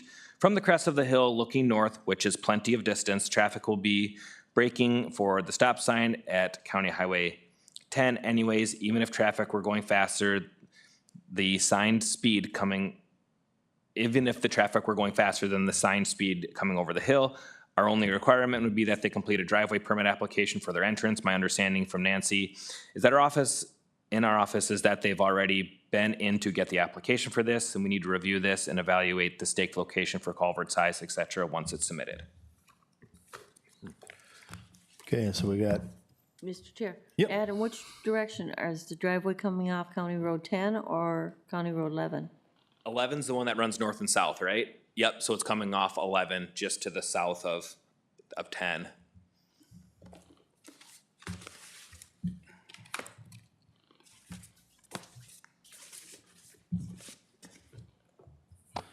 okay, any other discussion or motion? Yes, Mr. Chair, I think we're gonna have to put some children or something for that school in that area. Those cars do come through there pretty damn fast, even through Gutches. I mean. Through 11 and 10? Yeah, that's a nasty area right there for traffic. So that's just my opinion. Some signage you're saying, or what do you, Huh? what were you asking for, some signage? Yeah. Like school children School here? signage school or crossing, something, school okay. crossing, or. So we similar- gotta really flag that. So similar to that first one where we have applicants, or the county installs a sign, reimburse the county for school crossing. Yeah, I would, yeah. Okay, we can add Crossing, that. children, walking sign, whatever, anything. Yeah, 'cause it's. Something with a Yeah. permanency, Yeah. not just a little green guy out there. Otherwise. Yeah, they Mr. move Chair- pretty good on 10 and 11. Yeah. That's, and I don't know which way it's better to have that driveway on 11 or 10. I mean, Leave it to Wade. Either one is Yeah. I kind say 11, but not by much, but that's just. no. There's a lot of traffic on 10 between Long Prairie and Osakis these It days. is. 10 and 27. I prefer 10 personally, but more deer. You got that condition in there, Adam? You're gonna add? So we're gonna add the condition of some signage that's signifying school, children, school setting, and the applicant will reimburse the county for that signage. Yep, something to the fact that school signage shall be installed with location recommendation by the county public works. Signs will be installed by the county and reimbursed by the landowner. Sounds good. Good, good, I like that. Okay. Any other discussion or entertain a motion? I'll make the motion to approve with those 3 conditions. Okay, thank you, Commissioner Denny. 3 conditions, I'll second that. and Commissioner Nasia's got the second. Any further discussion? Hearing no further discussion, all in favor signify by saying aye. Aye. Opposed? Motion carried. Adam, you're done. Thanks, Adam. Thanks, Adam. Thank you. 13, agenda item 13 is Health and Human Services, and they're going to start with the Administrative Assistant 2 bilingual job description. Oh, thank you, Jackie. Thanks. Thank you. Got some notes too, Oh, huh? thank you, Jackie. Should this for the first one, Jackie, or second? Second, okay. Well, hang on to that one for the second agenda item, Commissioners. The first agenda item is going to be a job description. Right, so our first board action form is the administrative assistant 2 bilingual job description. Some background. Health and Human Services requesting a revision of the Administrative Assistant 2 job description to create a bilingual required version. And the job description has been attached, and we did talk about this at the last work session. It is budgeted. It's not enough changes in that job description to require another analysis by Gallagher. Okay. So I guess your options are to approve the Administrative Assistant 2 bilingual job description revision, or do not approve, and it's our recommendation you approve the Administrative Assistant 2 bilingual job description revision. Thank you.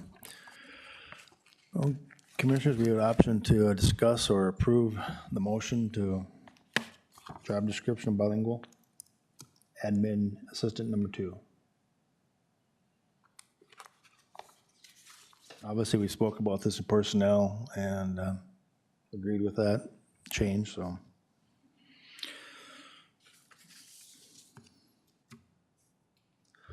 We hear no discussion, are there any motions? We do have to get a motion to approve, so. Yeah, if there's no discussion, I'll make the motion to go ahead and prove it. Thank you, Commissioner Denny. Was there be a second? I'll make that second after our after our last work discussion, whatever, our meeting. I Okay. think we went through a lot of discussions at that meeting, and Thank you, Commissioner Becker. Okay, any discussion, further discussion? Okay, no further discussion. All in favor signify by saying aye. Aye. Opposed? Approved. Thank you.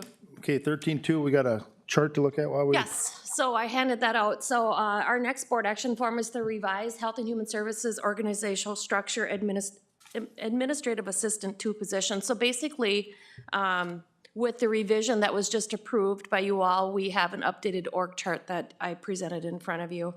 Again, the background is the revision of the Administrative Assistant 2 bilingual job description. Health and Human Services is requesting to update the organizational chart in the Community Health Unit from Administrative 2 to Administrative Assistant 2/bilingual.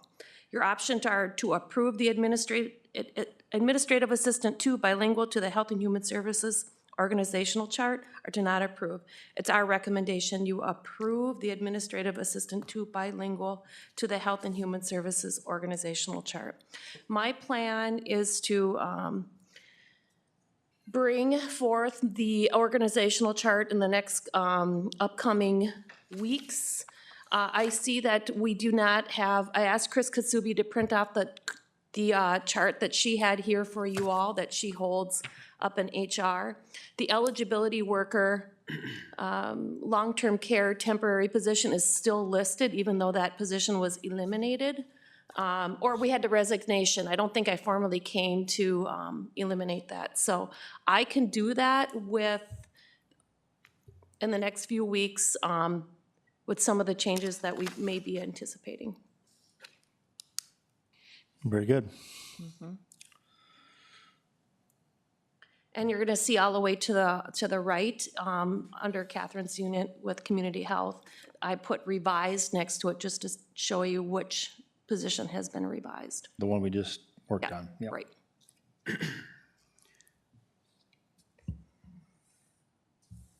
And Jackie, you'll work with HR, Chris Kasubi, to work through the org chart because she owns she's the the formal maintain of that. It needs to be on file through our office. Correct. So, okay. There's more informational here, this part here, or are you actually looking for a motion? I am looking for, Approval? or you should Approval? be looking for more, Okay, yeah. yeah. Well, then we need to get a motion to approve. I'll motion to approve. Thank you, Commissioner Anaska, sorry. God, need a second. I'll second it. Thank you, Commissioner Denny. Any discussion? Yes, Mr. Chair. So on your org chart on 1/24/25, you had a position count of 102. So today you have a position count of 99, which is good. Just looking at the structure, organizational chart, there is a lot of changes here that I'm comparing to from that January 24, 25 org chart. So looks good. You're starting to condense some stuff, so. Thank you. Okay, so we have a motion and a second, right? You seconded it? Denny seconded it. Yep. Yeah, Denny seconded, all right. Any further discussion? No further discussion. Yeah. I'm receiving word from our HR director that we should probably hold until it can be formally put on screen for an adopting of a vote.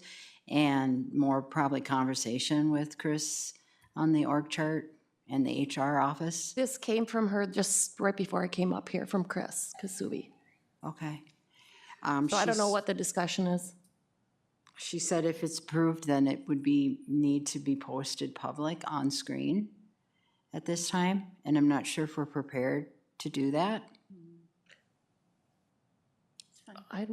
Unless you want As long to. as we can post for the position, I'm fine with waiting to move the. Is there any reason it would have to be approved today? It doesn't, no, it's awareness. Then maybe we should table. All right, let's have, Hold it. Commissioner Becker's until- asking to table it based on the incoming information. Okay. I think we all realize that there's Yeah. a couple moving parts, but very good.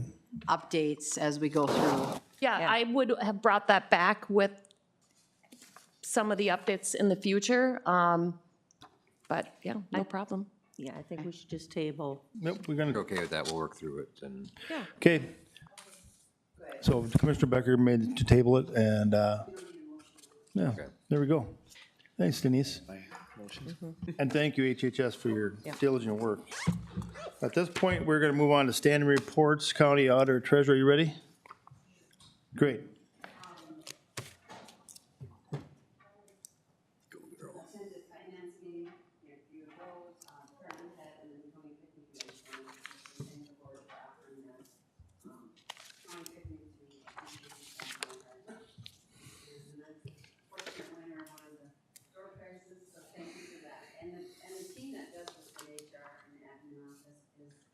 Fantastic at getting these donations.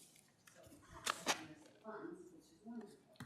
Home taxes are due September 2nd. We were notified that Alcoa is asking for a special election. November 4th, we are seeing some of these schools come forward with more and more special elections to add to everybody.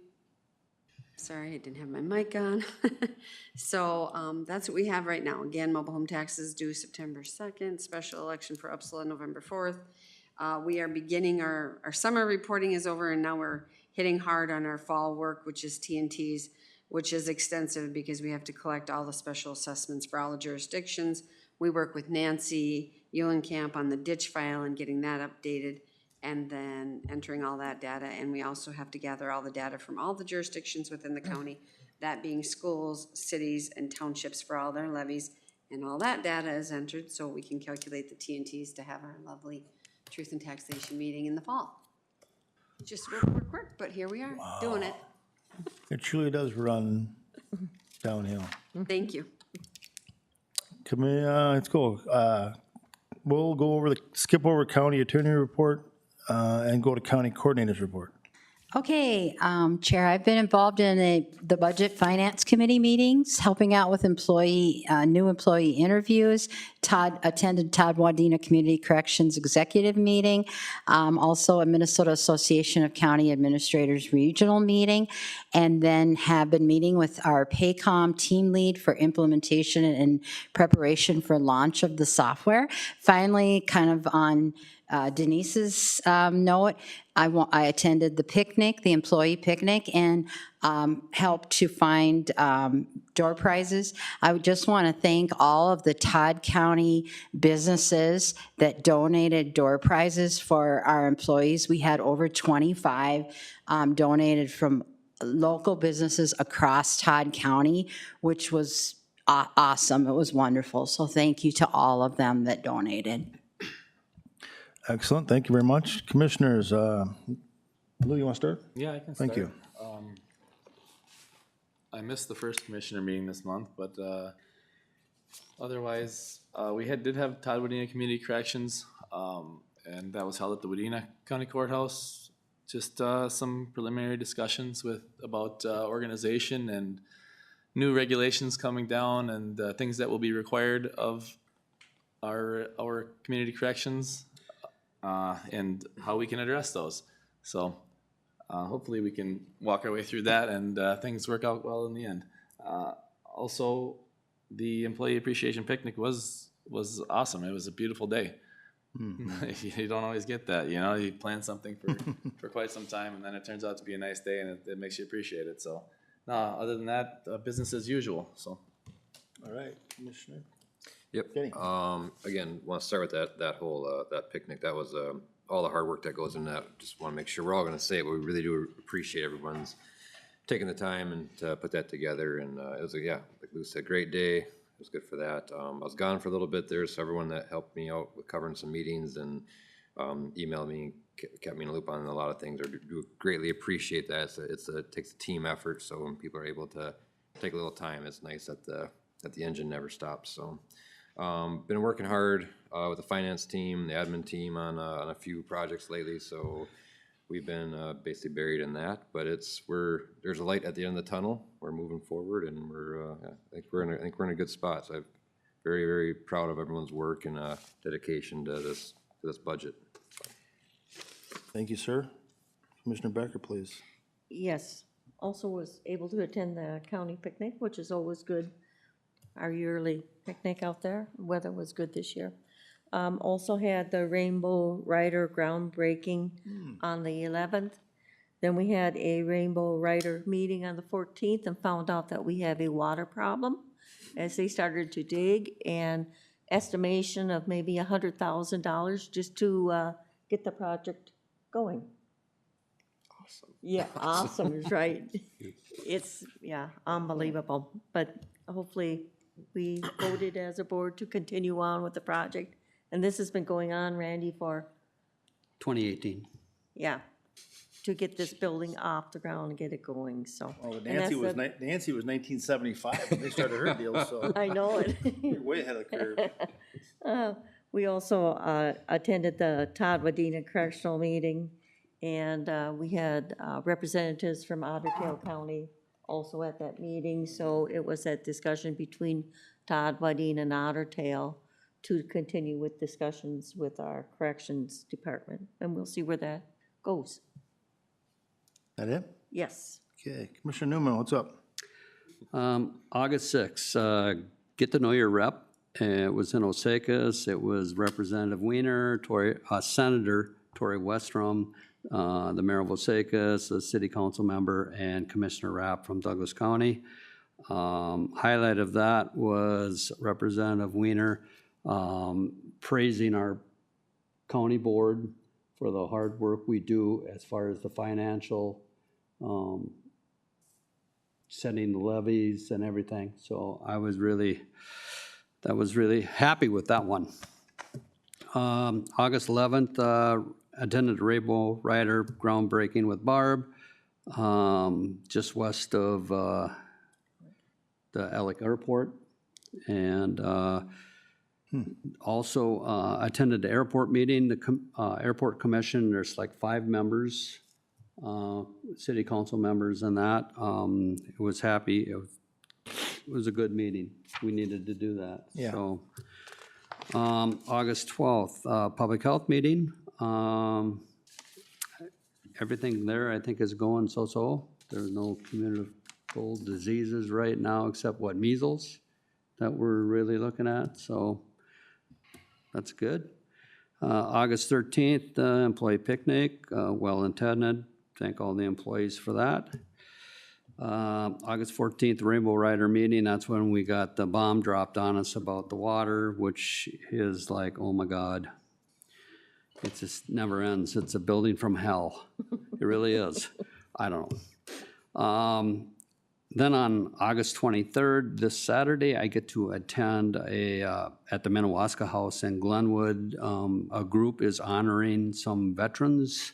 The veterans from Osakis is 95-year-old Kearney Frank. He's a decorated Korean War vet. And Kearney is, he's a chipper for 95. He's a cool guy. So we get to honor him on that. Also, I just want to thank the Finance Committee for all you guys' hard work. We did get the update the other day. Continue your hard work. It's greatly appreciated. And then I just want to mention one thing. County policy states 8 to 4:30, 5 consecutive days a week that our employees should be here. So I just want to bring that up. I know there's some controversy out there on that, but it is in our policy, 8 to 4:30.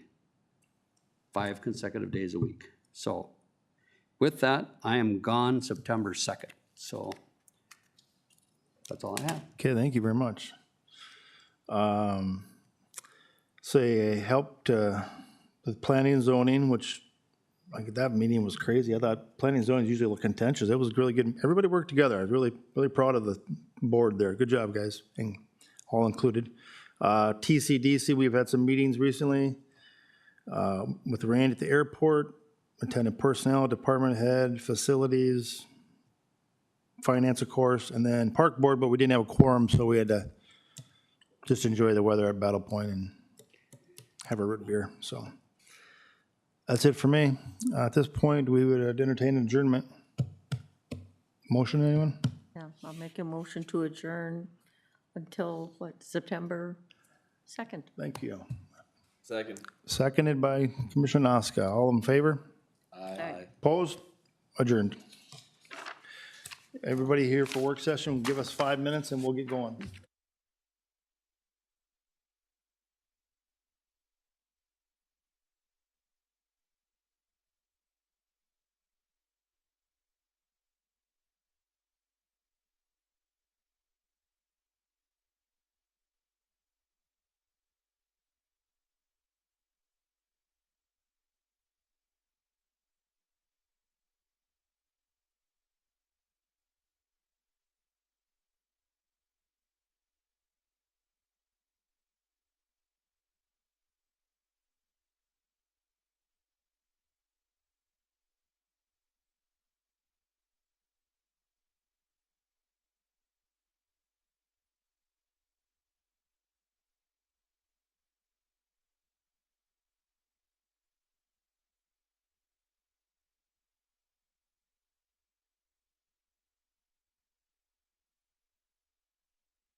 Oh, my gosh.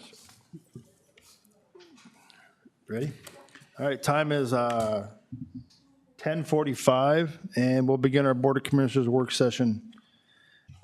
Today's Tuesday, August 19th, 2025. Our first agenda item is the transportation construction update from Mr. Aberly. Good morning. Good morning. The item you have before you is, kind of gives us a breakdown of the project expenses. You can scroll down.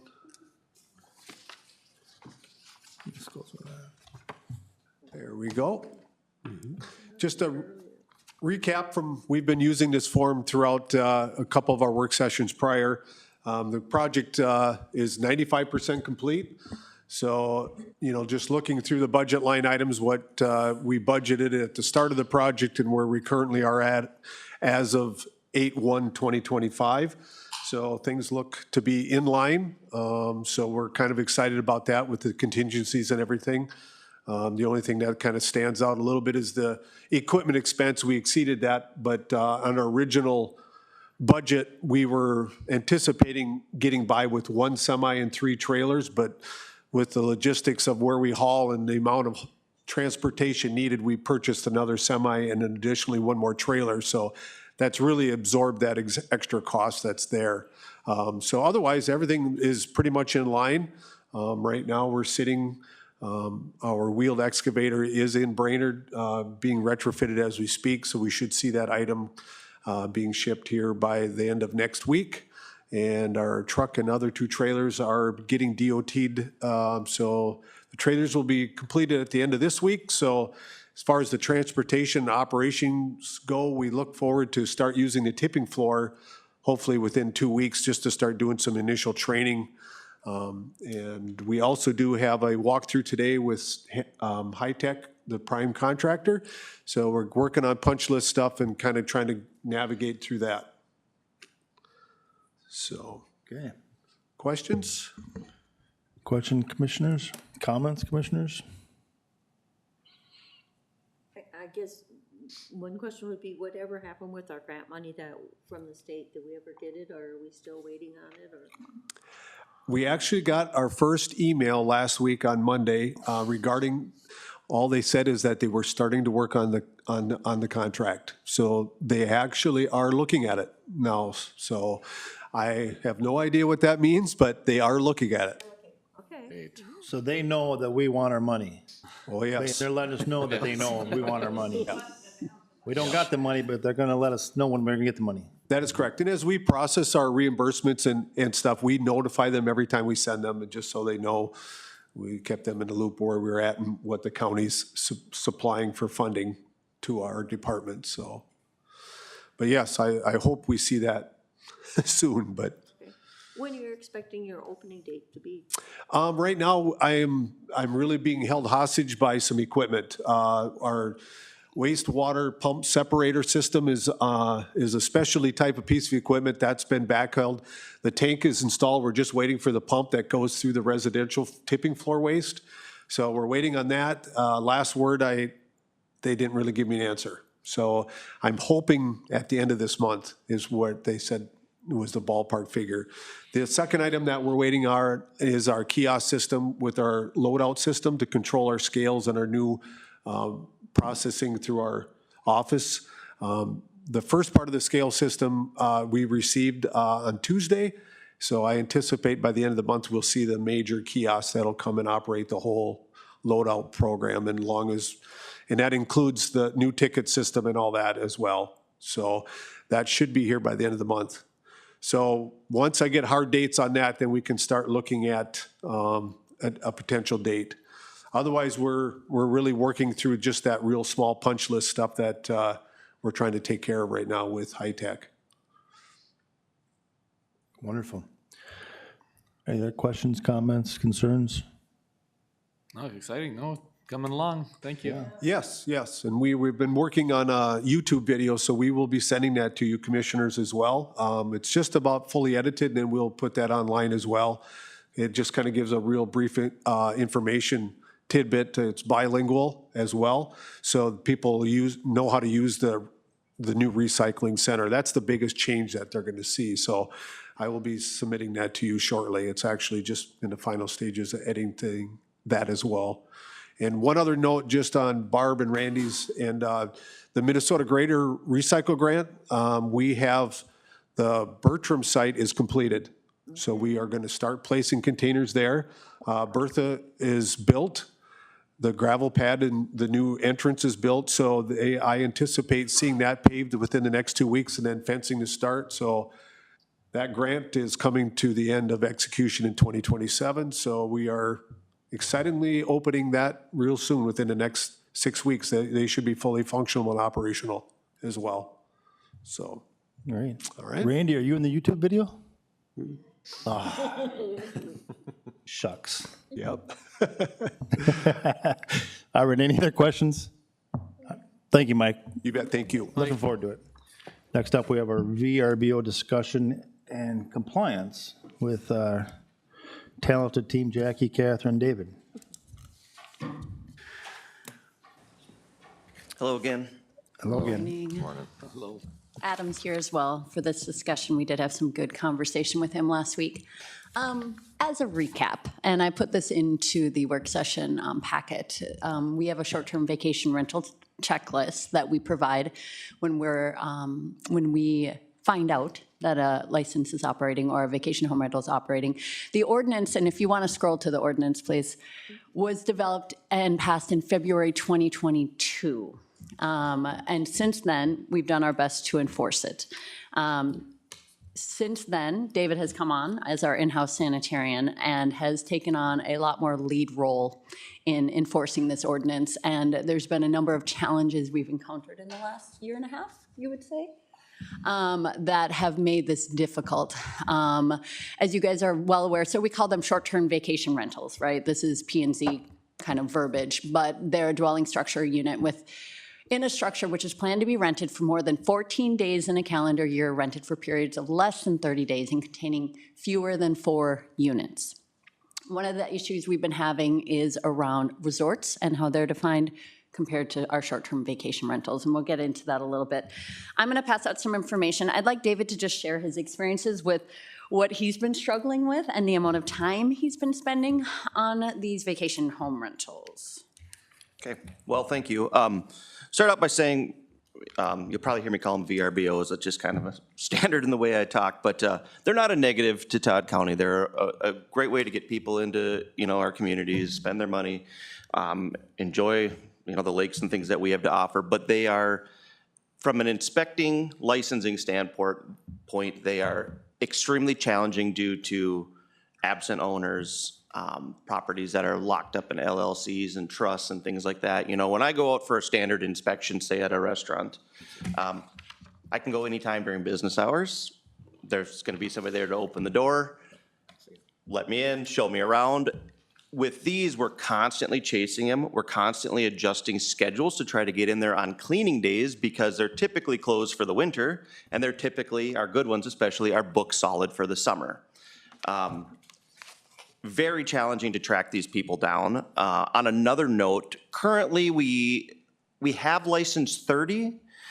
We've been paid for 28 this year.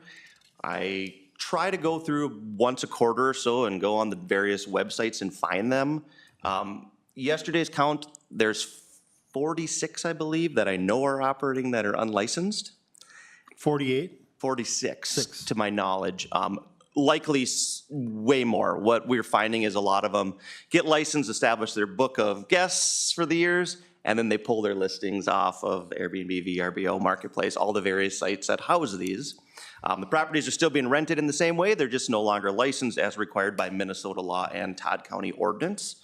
So I think that's one of the major challenges, right, is how do we get these people licensed? We have a legal obligation to do so, and we can't find them half the time. When I'm out in the areas on these, I know I have a binder I carry around with pictures of the property and things like that, and I'll put cards in the doors, and half the time I don't hear back from any of them. That being said, it is important to note too that some of these are great. Some of these are very easy for me. They're a very easy, relatively quick inspection in terms of what we're actually looking for when we're on site. It's just the logistics of all of it that make it extremely challenging. An industry standard for sanitarians is about 200 establishments, which Todd County is at without these 70 or so that we are aware of. Very burdensome. And part of the discussion today is going to be on the need for this program to generate enough money to make our program budget neutral. This year we collected $7,300 in fees off of our short-term vacation rentals, which is honestly a drop in the bucket compared to the time that they take, so. Thank you, David. And we talked to Adam as well. It is challenging, and you guys heard this with the CUPs as well. Often his office goes first, right, with these, except for short-term vacation rentals.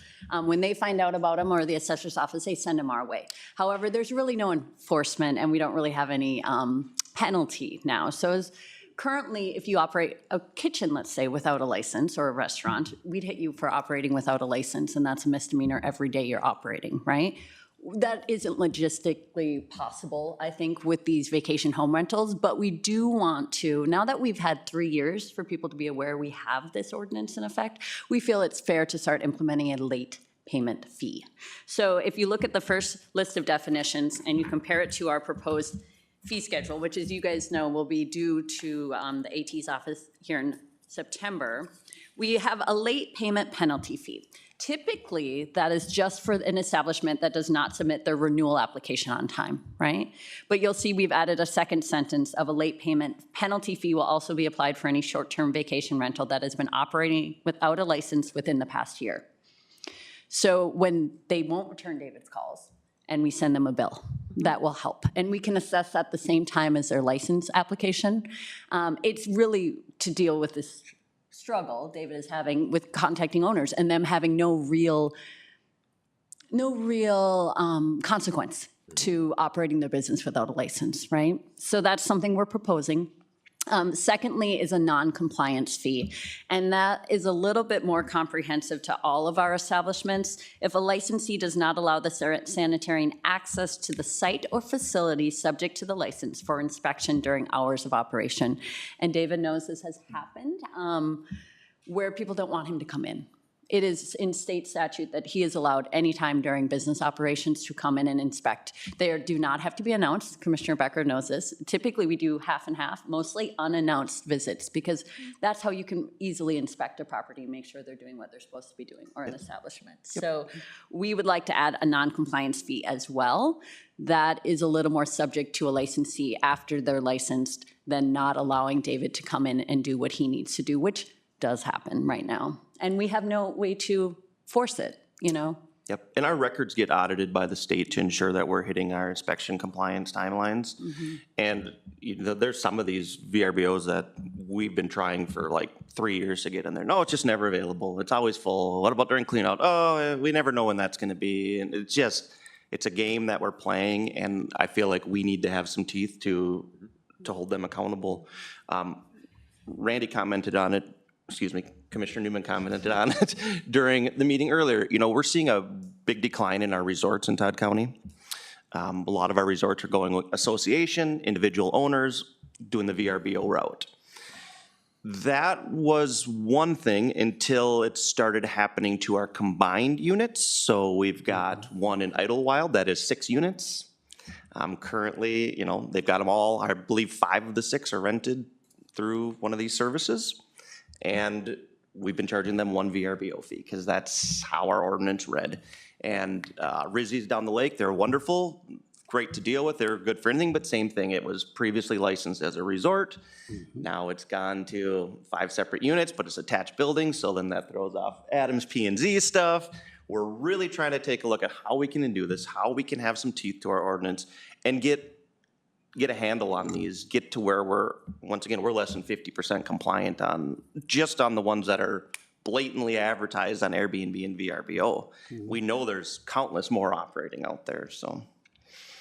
So if you turn to the second page on the back here, we have a short-term vacation rental, right, which is in our ordinance. We did not have a specific resort definition, and I think that's what's most important. So the state of Minnesota Department of Health, which gives us our local delegation, has a definition of a resort, which is similar to this one. The only change we've really made, and we've talked to Adam about this, so it's one or more buildings owned by the same owner, by the same owner. That's a big discrepancy, right? Containing 4 or more cottages, rooms, or enclosures available for rent or lease on a daily or weekly basis, which provides access to a recreational area. That's a big term, right? Access to a recreational area. The big change we've made is because our short-term vacation rental is fewer than 4, resorts are typically 5 or more, but we feel that we want to help our resorts out. We would make it 4 or more for a resort. Does that make sense? 4 or more cabins, 4 or more rental buildings, whatever that might be. So then short-term vacations would be 3 or less, right? Like David said, the big issue we have is when you're a vacation home rental and you're renting them all separately, right? So you've got 3 different homes that you're renting separately. Is that 1 vacation home rental license or 3? When the buildings are connected, like in the case of the 2 examples I just gave. If they're separate dwellings, we bill them separately. It's just... It's been really messy, and so I think our ordinance is still good, and we were happy when we spoke with Adam that our short-term vacation rental ordinance, I think it's solid, doesn't need to be updated. What we need to do is better enforce it, and then better define what's the difference between a resort and a short-term vacation rental. So these definitions too are included as we just have fee schedule definitions that go along with our fee schedule, so that when people ask why, we can say, well, this is where you fall. I think it's really important for people to understand, and when we're dealing with so many different people who aren't from Todd County, many of these owners own property in multiple counties. You know, so we need to be very clear with what our policy is, and according to the state, we can be more strict, right? So I think it's a fair thing to look at how do we better enforce our ordinance, and then also how do we make sure they're paying a fair amount. So the other big change on our fee schedule is under lodging. So previously, everyone pays a base fee, right? And it was $225 last year. We're proposing $250 this year. And then the lodging was per bedroom $10, and that was the same for a short-term vacation home rental. So most of them were paying $255 is like the average. What we were charging for a short-term vacation home rental, which is not much. We think it's more fair to keep that per bedroom $10 for a hotel, motel, resort, right? And then to change the short-term vacation rental to capacity. We compared this to Morrison County and Horizon. Morrison County is charging $500 for a vacation home rental next year. Horizon charges based on capacity as well, but it goes from $300, $400, $500. So this is very comparable to the 2 counties that also have a delegation nearby. Which Horizon is Douglas County. Yep. It's also important to note, we have a fair share within the city limits of Osakis.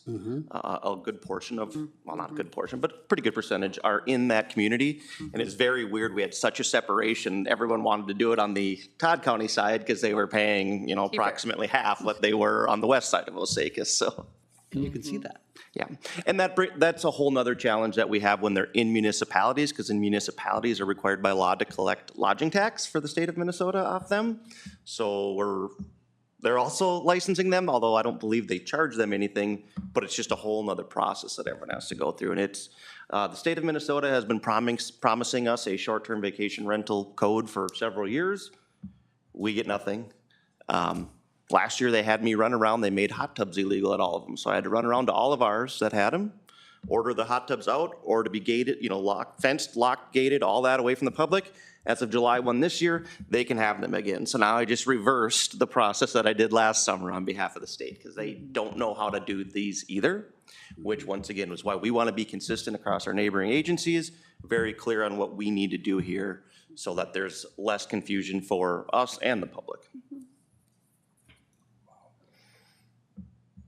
We'll stop there. We do have this nice checklist, which we give to everyone we find out about, right? Which explains, I think, fairly well what they have to do. If you want to scroll down, it's they have to contact David for an on-site inspection prior to licensing.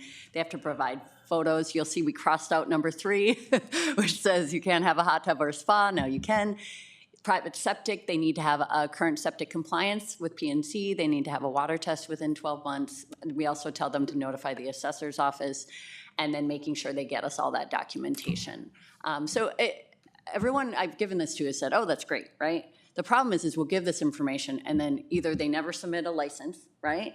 they decide that we're not going to come after them, so they just don't, right? Or we give this to realtors a lot. A lot of the time, realtors will call and say, hey, I have someone going to purchase a property. They think they're going to make it a vacation home rental. What do they need to do? And we're very honest. They need to be licensed. Here's the information. The problem is when they don't submit a license, we don't know if they're operating or not until, right, we scour Airbnb or VRBO, which is time, just so much time, right? Well, it's so challenging, these websites, you can't even view them all, because you're only, in most cases, viewing the ones that are available for the dates you've selected, so I'm constantly, looking at a portion of Todd County, and then switching dates and seeing what's popping up in there and what isn't, and it's. It's been, and we had agreed back when we passed this ordinance, right, that these police themselves somewhat, right? But we do need to make sure they have smoke detectors, carbon monoxide detectors are safe for the people that stay there. But we're basically going on complaint. So people complain about their neighbors who have a vacation home rental, or a realtor calls, and we know then. And then they'll often ask David to come along and look at the property with him and make sure that it's legal to be rented. But it's becoming where now I feel like we've given them 3 years of notice. We could be a little more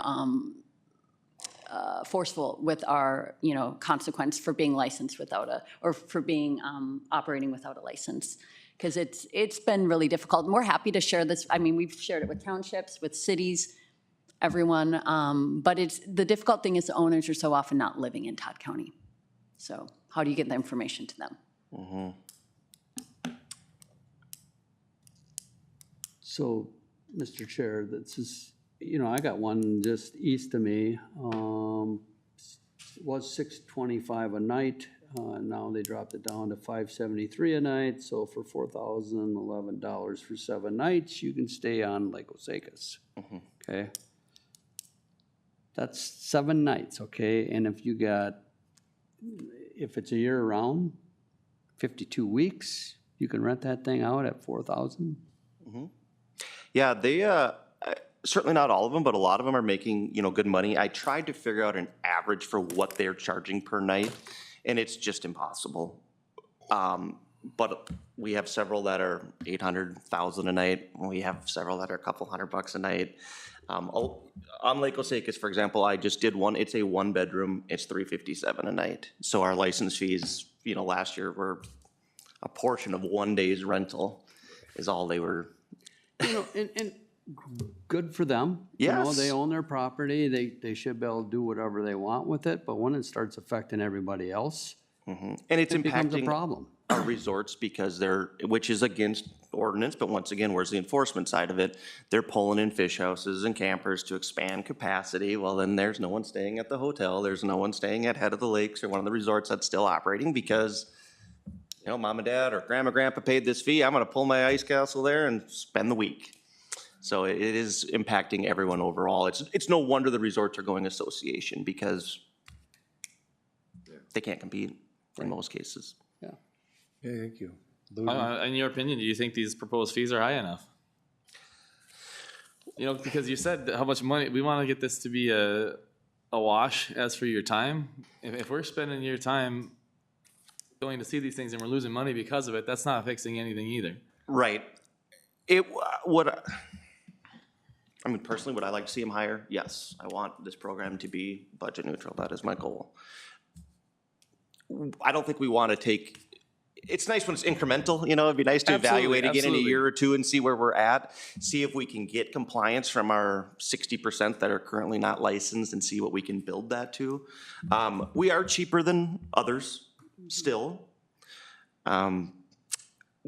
The hard part is, and I just had a really good conversation with one of our great owners, and he's got basically a little lawn shed, and it's, one little loft rented out for 2 people. You hate to make it too burdensome for the small ones that are doing it as opposed to, our multi-million-dollar mansions on Big Birch Lake or something like that are doing it. I don't know, which was one of the things we actually said we were going to talk to the commissioners about. Do you think our capacity set, we have it, that's an arbitrary number, the 0 to 4 for that first tier of pricing and things like that. We're certainly open to suggestion. do remember they're paying the 250 base fee plus the capacity. So that'd be 500 for 0 to 4. So remember that. And that is very similar to Horizon, which is Pope Douglas, Grant Stevens. So, and it would be similar to Morrison, which I think is where we want to start. Yeah, and as you spoke, you'd actually try and get their data from the website, not from what they're registering with you. Yes, I've been putting together a 'Cause list. they're lying on those websites all the time. Yes, we have a lot of them that have the Yeah. 16 plus, and it's like, no, you can't do a plus. So then it's, well, I got to try to contact them. And once again, I think, you know, a lot of these additional fees are going to go administrative time because it's time to have Amy start sending out certified mail to taxpayer information because we don't have phone numbers for them. A lot of them, we don't have names for them. You go on the websites and they're, the gal we just spoke to after the last meeting, or I spoke to in the hallway, hers is booked through Evolve, which is a booking company I've never even heard of. You know, I don't know who to call. It's a nightmare, and I can leave cards in their door, but, you know, if a guest shows up before the owners do, where's the card go? Yeah, in the garbage, yeah. So, Mr. Chair, I think a lot of your work is, okay, if you got an established restaurant, whatever, out, I'll use Rainbow Lodge for an example. You have all that documentation of their sewer, their well, you know, when you go in there to inspect it. So when you come into a VRBO, you have no idea if their septic's compliant or what their well, or when their well was drilled, when was the last time they had the water tested. So you're looking at probably 2 hours at least of research, because as a commissioner, when I start researching stuff, it takes me a couple hours just to find the stuff, because then I gotta go to Adam.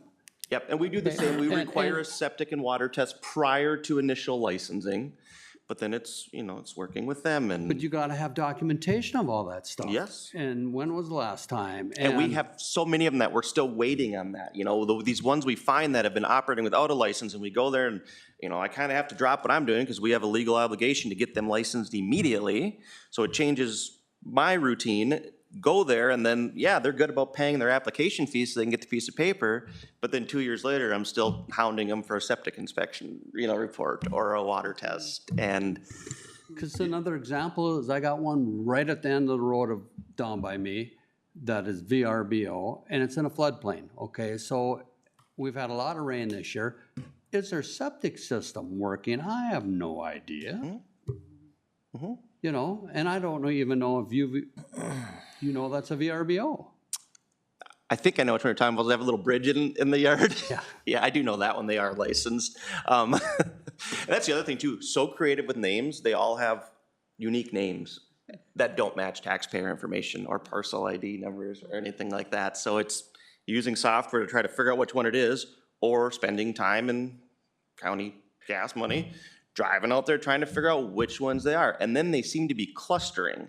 So I don't know if you've noticed that, but like on Lake Osakis, it'll go from one, and then the neighbors start realizing, oh, that's a really good way to help offset my tax burden or whatever. And then pretty soon I've got 6 of them in a row and only one of them licensed. And it could be, honestly, it could be a full-time job just dealing with these things. I know our neighboring counties are talking about Moratorium. Sauk Center just put in well, a a moratorium or hiring someone just to do Yeah, VRBOs, that because too. it's just the. And we're not the only county dealing with this. No, I think we all are. We all are. They all are. So you have, you know, it kind of gets a little bit towards where we talk about the nuisances that we're going to start trying to go after.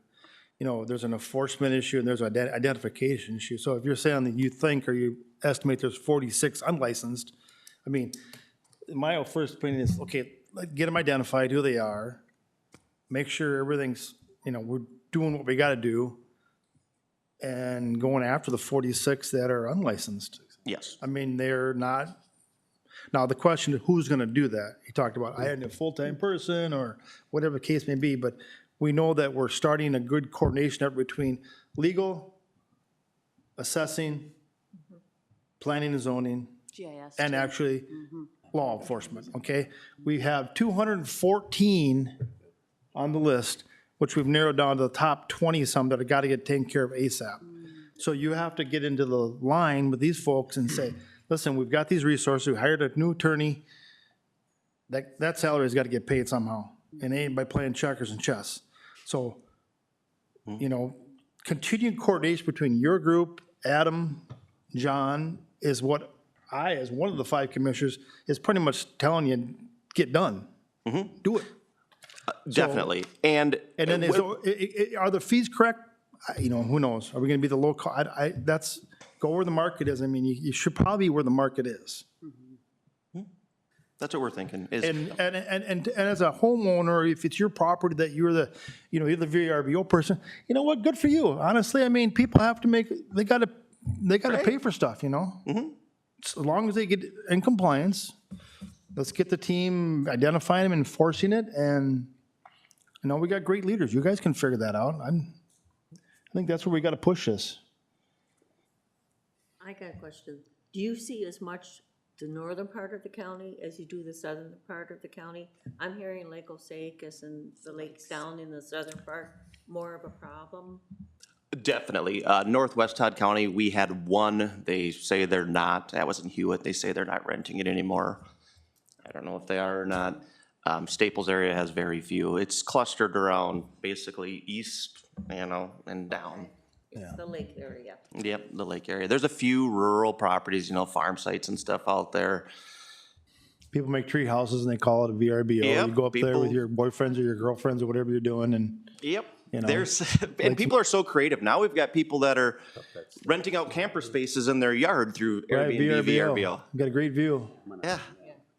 I mean, we literally have that. Come, you know, pay me $50 a night. You can park your camper in my yard and plug into my garage. Yeah. And it's like, how do we? Well, you got to challenge. I mean, the identification of these 46 or 86 or 106. I mean, that revenue alone would help offset your time and everyone else. 100%. You know. And that was our request Probably with the another increased fees. Let's make it worth our time to invest in the time it takes to do that. And right, incrementally. I mean, you go in there and you, here now we're $500, where we're $200. I mean, that might discourage entrepreneurship and business. I mean, Yeah. come on. You can't get them too high Right. either. Right. Mm-hmm. I think it's fair to line with Horizon and Morrison. Yeah. I think that's who they're comparing us to, you know, like David said. And Well, I would encourage you to work with those groups that were mentioned. And, I mean, I'm assuming most of the board here would be a complete, you know, agreement. Let's do what we got to do to get in line, in market, and take care of it. so next steps, the fee schedule will go to AT's office. You know, I highlighted the areas, typically then that gets included with them. The definitions that we presented, we'll be updating our P&P, our policies and procedures, to incorporate some of these changes and as well as our definitions, and we'll bring that back to board for approval. Right. No, I've got a Shouldn't have to update our ordinance. Yeah, sounds good. I've got a question with this, like, the late payment or non-compliance fee. Like, when these places are licensed for, say, 8 people, and you see them listed on VRBO for 12, that's a non-compliance, correct? So we should be able to tag that right onto their taxes and, yeah, you're gonna get paid this. Yes. Is there a way we can do that? Because they'll learn fast. That's That way they the will goal. learn fast. Just like we do with soil and water planning and zoning when they are in violation. Adam will send those special assessments up to me to add to their tax statements. sounds And I good. was just going No, to that- suggest that. That's perfect. That's Yes, what I'm and we looking have at. quite a few of them that, once again, are unlicensed. That would be in violation of our ordinance based on the need for a CUP. So this is gonna keep, you know, Adam and his staff busy for a while too, as we work through this, because I found 4 yesterday that for sure need CUPs. And we're in the middle of working on one, so that's Get them on 5. the list, Adam. Put them on the list. My other 214, now 218. Are we gonna need to make ordinance definition changes in here then? For the 'Cause- short-term vacation? And we have a Oh, yes. resort Well, definition that, here's the problem. MDH has their definitions, you guys have your definitions. Ours are, I feel like as long as they're close enough. Okay. For, like, we put numbers in ours, right? We have 4 or more, right? You do not include that in your resort because yours is more focused on the building and structures and that kind of Yes. thing. So we need numbers in ours so we make sure we know how to license them. I mean, we've run across this a couple times, Adam, where they just don't line up, but Department of Health sets our stuff. You guys set yours. Yeah, So and our short-term- We do the best we can. yeah, okay, then we're okay. We But don't- I do think our short-term rental will stay the same. Okay. I think the resort definition, like I showed you, is close-ish, right, where somewhat. But we will continue to update this fee schedule. I think that's a great idea for non-compliance. to assess Just it make to sure their that I taxes. get the list by October 15th. If you have any for Well, it this won't year. happen this year. Okay. These will be in effect in '26. We will give Yeah. people full notice that Yep. it's in effect '26. Okay, now, when your fee Be a schedules public come bulletin. out, they're due, what, 15th of December or something? We need the final fee schedule to be approved by like November, Yeah, because but then I we mean, send you out send these renewals. out to your restaurants and your people. Which they're it has happened. due. It's gotten approved by October, Yep. November. Yeah, we do that. We, Yeah. I believe Jolene has already Yep. sent an email out Yep. asking Yeah, departments so to get these will that. be in effect next year. Yep, Yes. next year. Yep. Yeah. Yeah, I think that's fair, that we just start everything in '26. Yeah. Any other questions? Thank you, Adam. Is there an option for repeat violators to be basically removed from we cannot license you? Yes, that opens a whole nother can of worms that at some point it's gonna have to be addressed in Right, ordinance. I'm not saying right now we don't need Compliance, to. I'm you know, just- typically it takes 3 inspections of non-compliance before fines are issued and things like that. VRBOs currently are on a 2-year inspection cycle. So basically, someone could mess up for 6 years on minor things before a $100 fine is imposed on them. You can't, it can't be a $100 fine, it's gotta be a $10,000 fine. I agree. It's gotta be blood, because otherwise $100? Oh, I know, that's, I to go be take my 25 aluminum bucks, cans so. and I got you $100. I take my Yes. gold tooth out, give me $100. Yep, and that's the frustrating part about it, is there's just not enough teeth there to make anything. Now, that being said, as Catherine said, they police themselves very well. They get bad reviews, no one stays there. It's, you know, typically, let's be honest, we're looking at overall cleanliness, we're looking at bedding, we're making sure they don't have bed bugs, we're checking smoke and carbon monoxide, fire extinguishers, we're checking that they have their rules posted, and that's about the end of it. So, I'm It's- looking at their water, you know. well, You and know, if you have a private well, you have to have that tested, but you're only testing it every 2 years? We require it prior to licensing. prior to licensing. Now, some neighboring counties require it annually. They require them to have a water test conducted annually, which is something, once again, with the board, you know, if the board thinks that's the direction we should go, we'd be happy to make that change. That's an easy one for me, because I don't coordinate that, that's soil and water. But yeah, I mean, these things just, and they're, If your non-compliance fee is so high, they will comply immediately. Otherwise, they're gonna get at risk, you know? I mean, That's the end of the day. Be higher. Anything you do, right? Yeah. And Mr. Chair, I bet $100 that majority of their insurance companies do not know that they're renting this out as a VRBO. yes. And I would bet that same money that our assessor might not in various situations too, which would be also beneficial to Todd County and more reason to increase the number of licensed establishments we have based on what's being marketed in the county, so. Yeah, Okay. Wow. Wonderful. it's interesting. Thank you for world the we live in. update, and we look forward to the cooperation amongst all you. Thank you. Thank you guys. Thank Appreciate you. Next up is item 3, PFML overview and discussion with administrative team and integrity. Welcome. Okay. So we want to, first of all, introduce Isaac Uppes. He is from Integrity, which is our broker for our ancillary benefits at Todd County. And I'm going to just start us out, Nellie, if that's okay. And just an overview, Minnesota Paid Family and Medical Leave, or PFML, is a new state program that will begin January 1st, 2026. It provides most Minnesota workers with paid time off to care for their own serious health condition, a new child, support a family member with serious health condition, assist loved ones when a family member is deployed for military service. The program is funded through employer and employee payroll contributions. It's very similar to unemployment insurance, if you think of it like that. And it'll allow eligible workers to take up to 12 weeks of paid leave per year for medical reasons, 12 weeks for family reasons, with a maximum of 20 weeks total per year. So with that, we are here today to talk about options for how this will be administered, the options that we have, and that's why Isaac is here to give us those options to the board. We're really looking for your input And this will come to a board meeting for a vote in the next, probably the next board meeting if possible. So with that, I'm going to turn that over to Isaac or Nellie. How you want to start? All right. Thank you, Jackie. Thank you, commissioners. As Jackie said, I am Isaac Uppus with Integrity Employee Benefits, and we help you with everything but your medical insurance, essentially. We've been your broker for quite some time. Our specialty is ancillary benefits. That's what we work on. We spend 100% of our time and energy on that. This fits right into that category. It is a lot like disability insurance, but it's a social insurance. It's a state mandated insurance. Minnesota is the 13th state with a program like this coming 1/1/2026. We work with 140 groups in the state of Minnesota currently, including 64 counties.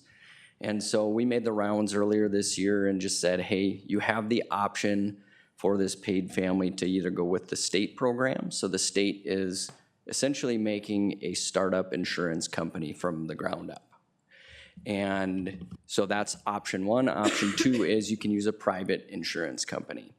And would you like us to do an RFP for you? And we had pretty good participation or interest in that. And maybe we can go to the next slide if that's available. We made the rounds and we had about 120 groups that wanted to do an RFP or participate in that RFP. That actually included, over time, about 70 of the 87 counties, so including some that we do not work with. Todd County was included in that RFP. Ended up being roughly 44,000 total employees included in that RFP. We treated this like a formal RFP. Essentially what that means is any employer-funded, fully insured products have to go through some special protocols, have to have that open to the public, posted in the newspaper, open for 3 weeks, and so on. There's some extra hoops that need to be jumped through to do that. So we did that RFP. Todd County was included in that RFP. It's important to note that Todd County is an independent entity with that. So you are included in that pool. You have the benefit of that pool, but you have the freedom to make whatever choice you want right now. And I would say we're getting toward the latter part of that decision phase right now. We have about 70 total official yeses at this point to go with a private option. Todd County is still discerning that at this point. But that was a culmination of about 2 years of negotiations with private insurance companies. Those private insurance companies, like I said, have presence in those other states. So Minnesota is the 13th state. Any national insurance company will have done this in those other states and has experience in those other states. The next slide will be helpful here. We did narrow it down to some finalists. And what you're seeing here is really our single finalist for private insurance companies. We sent this out to 20 national carriers. MetLife had the best option for a variety of reasons. Comparing that to the state plan, that 0.88% that you see on the state plan, that's written into the statute, the Minnesota law.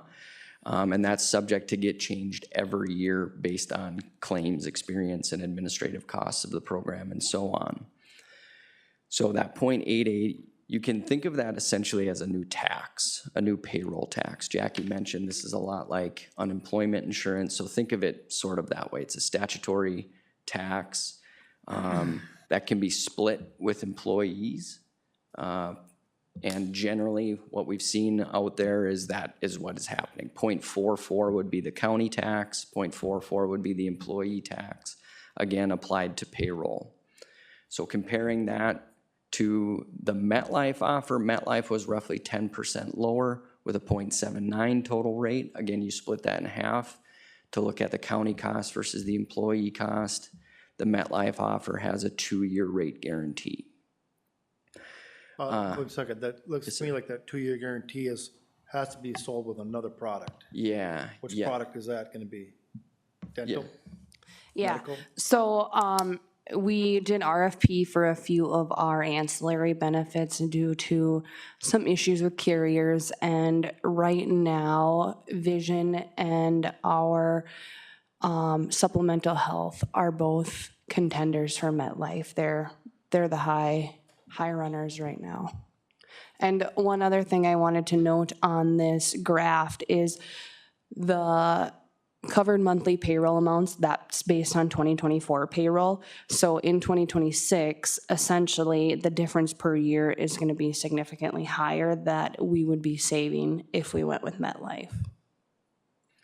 Yeah, and one other note on those other lines of coverage, that caveat, that's consistent with any insurance carrier. So every single insurance carrier that quoted essentially said, we can't do paid family as a standalone product. It's a loss leader for them. There's no margin in it.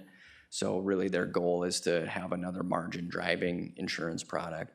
And as Nellie said, the vision and supplemental health we were already planning on evaluating those even prior to knowing this. The supplemental health in particular actually is complementary and overlaps. Those are benefits that already exist with a different carrier. Supplemental health being accident, critical illness, hospital insurance. The reason I say those would be complementary is when you look at the hospital insurance, for instance, really common use of that is for a maternity. And so if a woman has that baby and has the hospital plan, and that hospital plan is, in this case with MetLife, that's actually a single claim for both paid family and hospital insurance because it's with the same carrier. A maternity will have a paid family claim every single time. We can assume hospital is a voluntary coverage. It's up to that employee to make that election, but there are some nice synergies there from a claims experience standpoint for an employee. So that one makes a lot of sense. And then the vision, we just have had some issues with that Avisis carrier. So MetLife looked really good there from a network standpoint as well.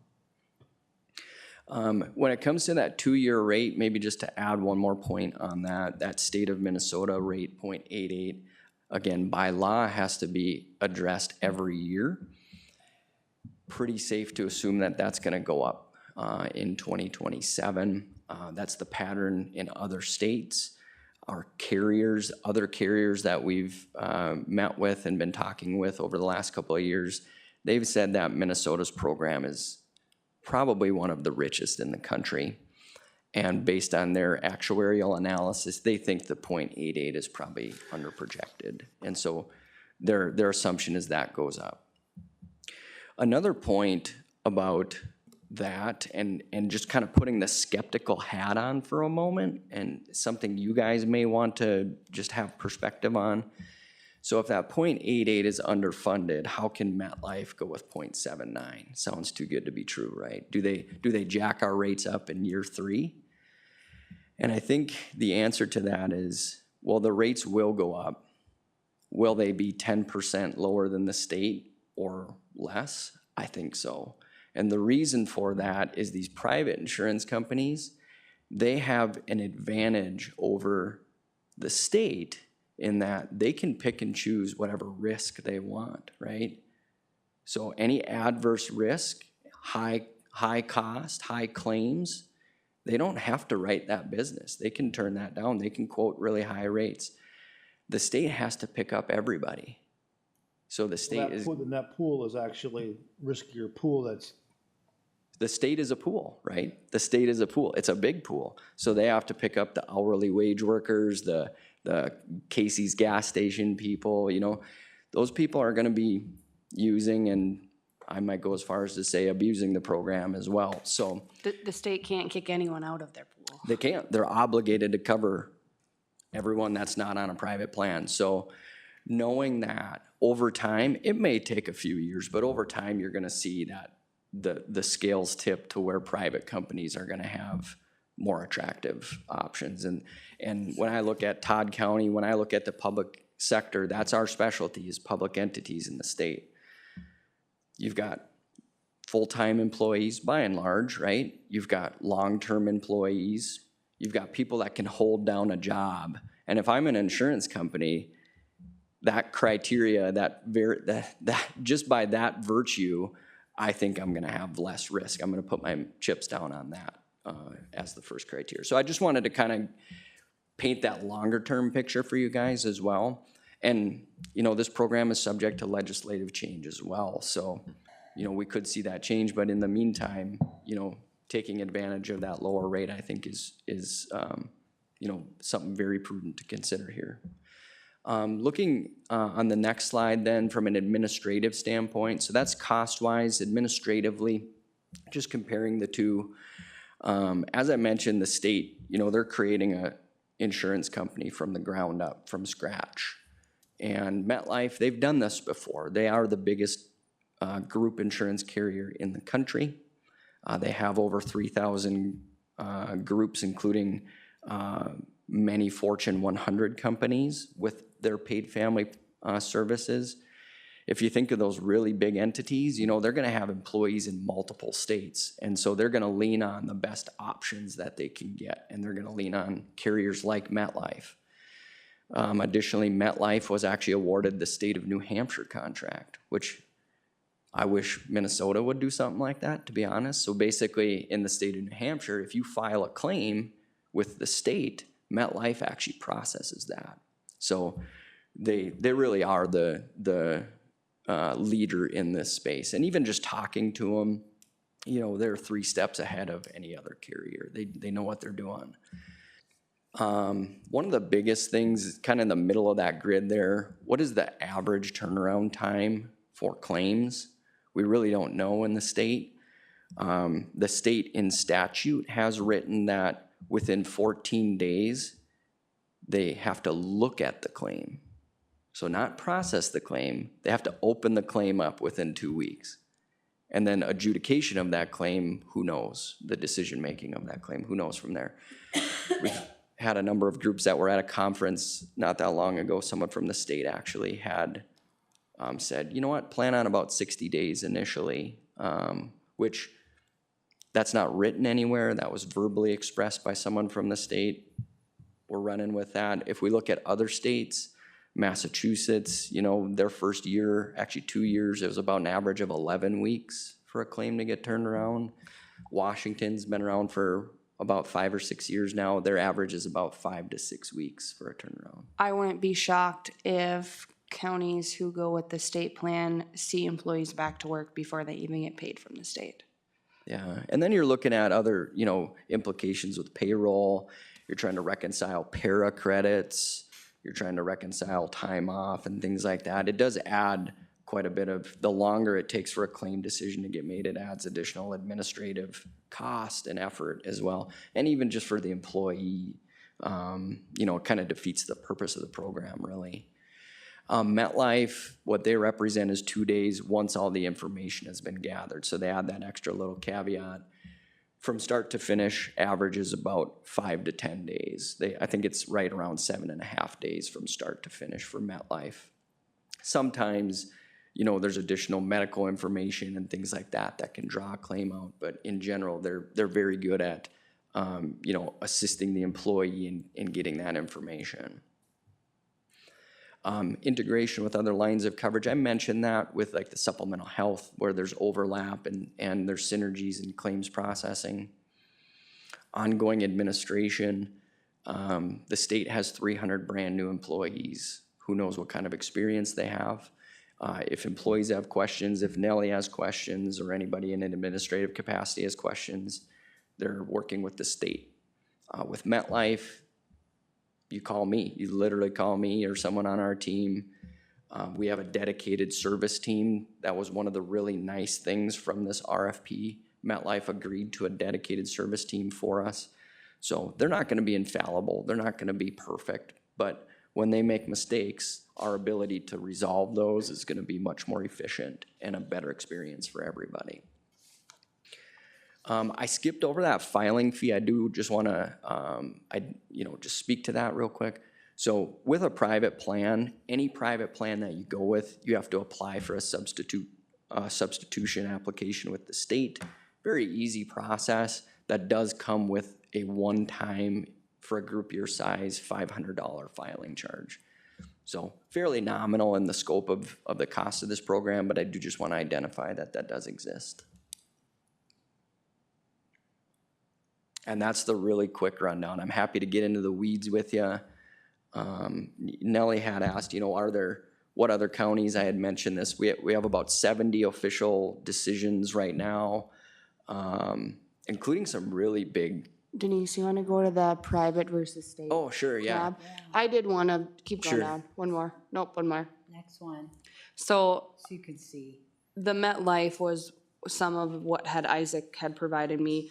On the right, under the state, these were just talking to my fellow HR people. Those are the counties who have chose to go with the state plan, and Yep. most of them have decided because they want to separate that it's a state mandated program versus if we go private, they feel employees will look at it as this is an employer ran program, even though it is still a state mandated. They're just going with a private option for cheaper premiums, better customer service, better claims return. Yeah, there's a handful. I think there are a couple others that are leaning state. They're not officially there. There's a couple others. And that's the argument that you hear is that, you know what, I know there might be savings. I know it's going to be better experience for everybody, but this is a state program and I want to keep an arm's length as far as I can. I personally don't agree with that. But that's the argument that they use is that, well, this is a state program, it's not a county program, I don't want my name tied to it at all. That's the argument that they've landed on for that. And they also, some of them also feel they may save some administrative time because then they can just tell staff, well, you'll have to talk to the state. It's a state program. They're the one processing the claims. They're the one denying you. If you have issues, you got to contact the state. Yeah, and I think that argument doesn't work when you look at it holistically because, you know, when you look at MetLife, there's a lot more depth there. You know, that speed of turnaround, we talked about that. You know, that saves administrative cost. Having a quicker turnaround, you know, MetLife does tax reporting for you. The state's not gonna do that. So now you're gonna get, they're actually gonna file a W-2 or file a 1099 depending on the benefit type. For you, for your employees, that saves you cost, it saves you time, it saves you energy.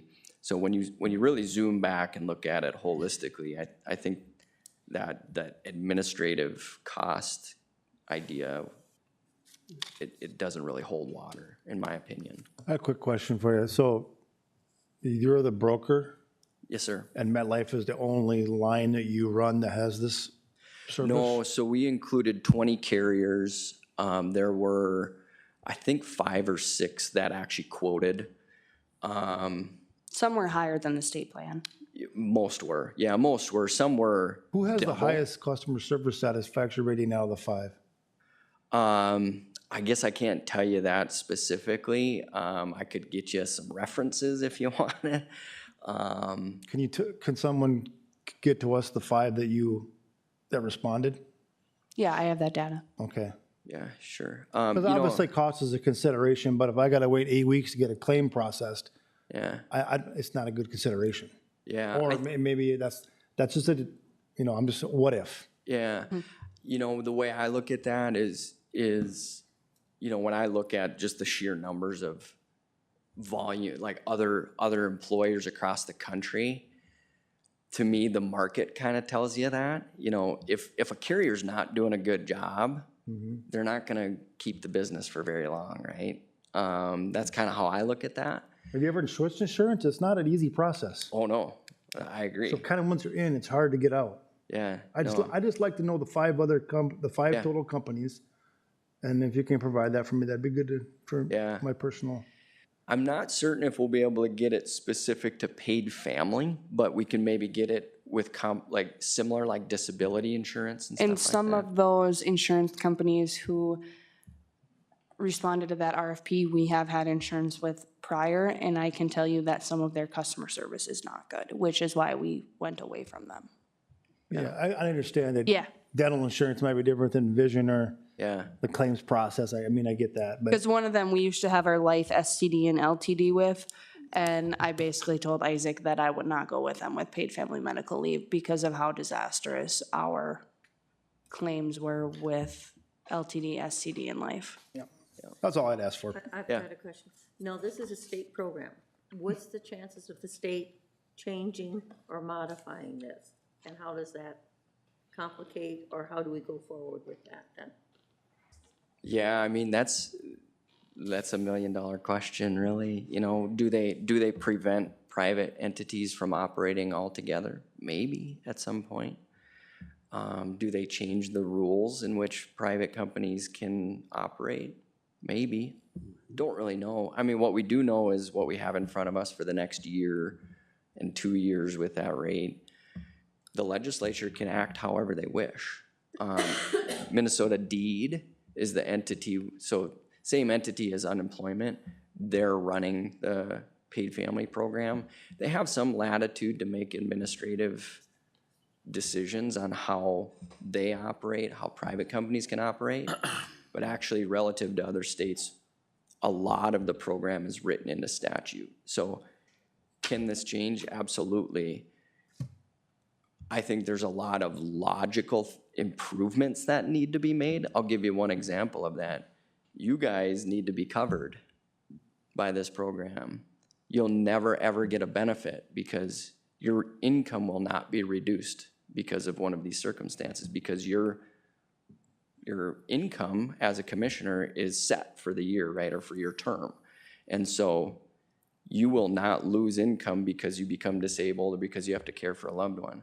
So Todd County's gonna pay premiums for commissioners and elected officials, even though benefits will never get paid out. So there's some really logical things like that that ought to be made.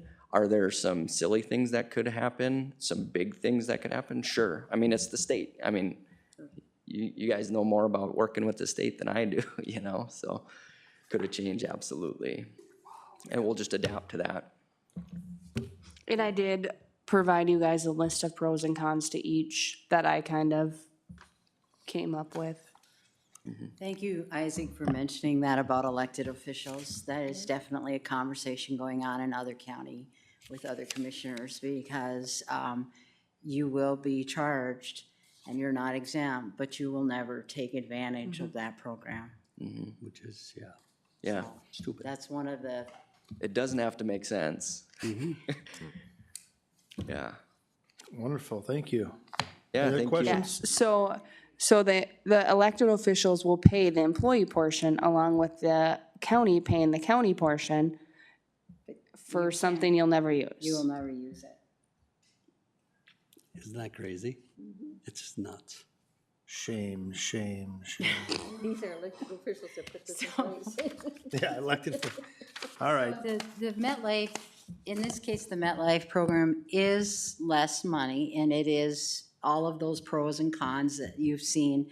And you can see that most of our sister counties and other counties across the state, every day I'm getting notified by other administrators that they are kind of leaning more going through with MetLife.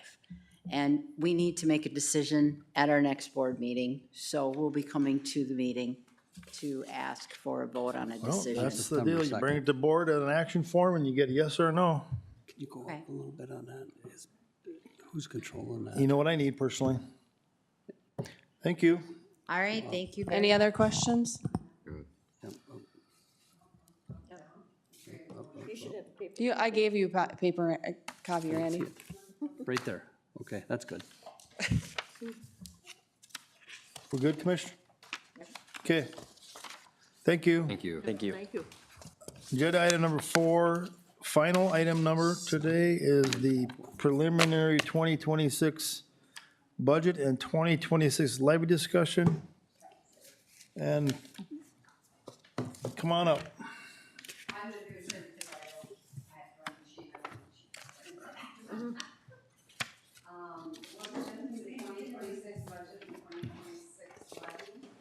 And first of all, I'd like to say that the Finance Committee consists of the Auditor Treasurer Gaida, Board Chair, Commissioner Byers, Vice Chair, Commissioner Denny, the County Coordinator, and the Chief Deputy of the Auditor Treasurer's Office. As we began the Finance Committee after the audit in May, June was probably our beginning process. This is where we began. We had to look at some key items. Let me get to the next screen. Expense factors for the 2026 budget. In doing so, we looked at these, we acknowledged them, and we addressed them. And the first one would be the economic impact. That being, everybody knows, you've heard it from all your associations, I've heard it from my associations, everything that's being handed down by the federal government and the state government, we're gonna feel. There's always that trickle-down effect. We know that 26 is not gonna look good, but the scary part is hearing that 27 is going to be horrific. And so planning for this, we tried to do our best to cut where we could. Another factor that really hit us this year was that employee class and comp study and implementing it. That was a huge cost to the budget. Yes, we want to compensate our employees. We want to acknowledge the good work that they do. But in doing so, and through negotiations, we found it was a heavy price, and every department head that came in and visited with us, that was the leading factor of the increase to their budget. It was heavy. It was detrimental to some people's budgets because implementing that study, some were seeing 10 to 14% increases because that study did give employees placement on that comp study, plus a step, and then an additional cost of living, and then the step that they receive in July. It was huge for us to get us back up to speed with the market, but that did take a toll on our county budget. The other third option that we had to look at heavily was capital improvement. We needed to look ahead and we needed to analyze, is this something we needed to ask departments, do you really need these purchases that you're looking at for 26, anticipating what's gonna come down the road in 27? Is there a way to hold off a year? Is it necessary? Is it warranted and justified? And those are the hard questions we had to ask. So those are some key factors we looked at when we started this budget process.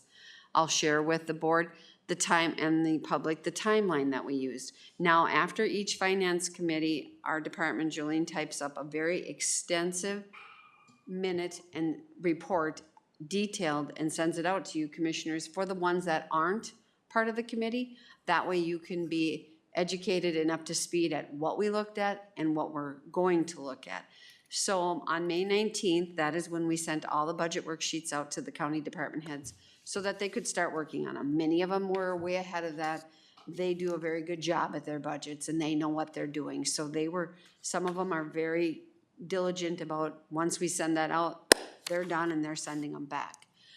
Round one of the department head reviews was held June 5th, 16th, and 26th. That's when we called in all department heads. They got to pick one of those dates, and we analyzed their budgets. Every line item was looked at. We would look at, what did you use 2 years ago? What did you budget and what did you actually use? And we went year to year, step forward to see. And so when we came to the final number, it was like, okay, I'll just give an example. If you had a phone line and you budgeted $1,500, but we can actually see in the cost analysis you only spent $500, do you really need to be budgeting $1,500? It's those little things that may not seem big as I'm saying it vocally, but it's huge to the budget line items. So if we can find all those and nitpick with a fine-tooth comb, that does offset it. So looking at the first look at the preliminary totals, we were looking at straight out the gate, our budget was 12.56 increased from last year. Our levy was 15.75 from last year. So those were striking numbers for us, hard to swallow, but knew those key factors, again, the economic strain on the overall budget, the comp study, the implementation of that comp study, and then capital improvements that were placed on these were heavy. Continuing on with that time frame, we did a second round. After we got everybody's budgets implemented, we got to see where the numbers were. We did some adjustments on July 15th, approximately $650,000, which then again reduced our net levy to 12.28. Working very hard with department heads, going back, asking them again. I don't want to sound like we were beating them to death, but we were. We were like, okay, come on, we got to do better than that. the board isn't gonna wanna go in and ask the taxpayers for a 12% increase. So on July 21st, we did $1 million, $1,048,000 actually, a reduction. That we came from asking the big departments, the large departments, is there any way you can either cut more or shift? And there were some departments that had access to state aid funding. And so we asked them, is there line items in there that maybe you could look at using your state aid funding instead of hitting the county levy? And so then we were able to drop that down to 7.10. On July 30th, we met again, and then we studied any further reductions we could do. At that point in time, I was notified by the state that the cost of our county program aid allotment was going to be reduced by $70,000 from last year. Another hard hit. Another way we had to look at, okay, we're gonna be hit with this, where are we gonna make up that difference? August 13th was our last meeting, and we did our final reductions, coming up with 2 more departments that were able to cut their budgets in the amount of $427,000. Thanking those last 2 that really made some changes. So that changed our overall reduction of our budget to a 10.03 decrease, and our levy down to 10.93 decrease. So overall, what we're looking at here is in September, we will need to come before the board and bring the budget and have you vote on it, because of course we do need to submit this to the state by September 30th, and it does take us some time to implement all the data into the state. So it's not something we can just do like at the second meeting and then have the workload done. The Finance Committee is also showing today, as we stand, that we will be at 4.82. A huge difference from our starting factor of 15. I appreciate and I thank all the department heads. I appreciate the work. The Finance Committee worked on this. In the end, this does affect taxes, so I'm very complimentary and thankful for everybody that did the due diligence and hard work to reduce their budgets, because we will be the first line of attack when people get their tax statements. Looking ahead, we should look at reasons to maintain a balanced budget as far as all the legislative proposals that may, and we know will be created through unfunded mandates, and again, economic impacts that we continue to see from the Fed and the state level that trickle down to us as a small county that do impact us. And so these are the end numbers of the preliminary budget. This shows you the general comprehensive water plan, regional library, like the county fair is an allocation. What our public works fund did, our human services fund, parks and trails again is another allocation. Our bonded indebtedness, and then the overall. You will see that in 2025, we did use 300,000 of reserves, and this year we're actually getting it down without using any reserves, and I think that's very good to us because we are sitting good, but we're gonna need that bank moving forward. We know that. It's only gonna get worse, and I don't mean to be doomsday, but all this stuff that's being changed at the federal and state level will affect us in 26 and more importantly in 27. So, yes. Can you explain fund balance usage of balanced budget, that 300,000? That's what we used last year out of our reserves. Okay, that's what we used last year? To balance the budget. This year, we're not using any. We're not, that's what I was just explaining. Gotcha. So last year, we did use reserves to help balance the budget. in 24 And that we did. kind of came off of having all the ARPA and CARES money. So we kind of got hit with, okay, now we're having a higher budget. So at that point in time, the Finance Committee last year voted to, okay, let's use some reserves. Because we were doing so good on our interest at that point in time too, because we had that big bank of CARES and ARPA that wasn't expended out. So that made a huge difference. But this year in looking at it, we just felt that we should really try to stick away from using any reserves. And if any of the Finance Committee wants to speak, please do so. If you want to make any comments, I'm at the end of my presentation, actually. We're just talking about what we do next, and I kind of already said that. September 2nd, we'll come to the county board for approval. And then we will also set the TNT meeting that I was talking about earlier in my report. And that's all I have for you guys today. Again, thanks to the department heads and the committee. Another question. Yes. Okay, when we set this in the 1st or 2nd of September, whatever the date is, whatever we set, we can go down, but we cannot go up higher. Absolutely. Once the preliminary budget is set, the county board will then, and the finance committee will still work to see if you want to make any cuts at the end of December. Because by December 15th, again, like this month, or September, we'll need to set the final to be sent to the state. And so you can reduce, you cannot go up. Okay. Yeah. But like I said, kudos to everybody from going from almost 16% down to. I applaud them. Yeah. And I also And have then to we thank did- them for giving us our phone calls in between their budget meetings. To me, it was so helpful and nice to see the openness and communications that we're kind of following you as you went and where you were thinking of cutting and so forth. Yeah, they did a very, very good job of communicating with the commissioners and department heads. In between our request to department heads, the chair and vice chair did a good job of reaching out to them and speaking to them. And then Jackie did share with the finance committee also some surrounding counties. You know, are these set in stone? Like the Meeker County is gonna be around 9%. Stevens County is 4.6, but then you're looking at some of them as high as Brown County, 16%. We're hearing from the Wadena guys that they're gonna be around 12 or 14, from what they say. Yeah, exactly. And that's Wadena County, you know, that's. Morrison is at You know, 11.8. if they go into their reserves or whatever, you don't know. Right. No. Can't continue to do that. Right, yes, because interest rates are coming down. Yeah. So that affects what I earn on those reserves that we have.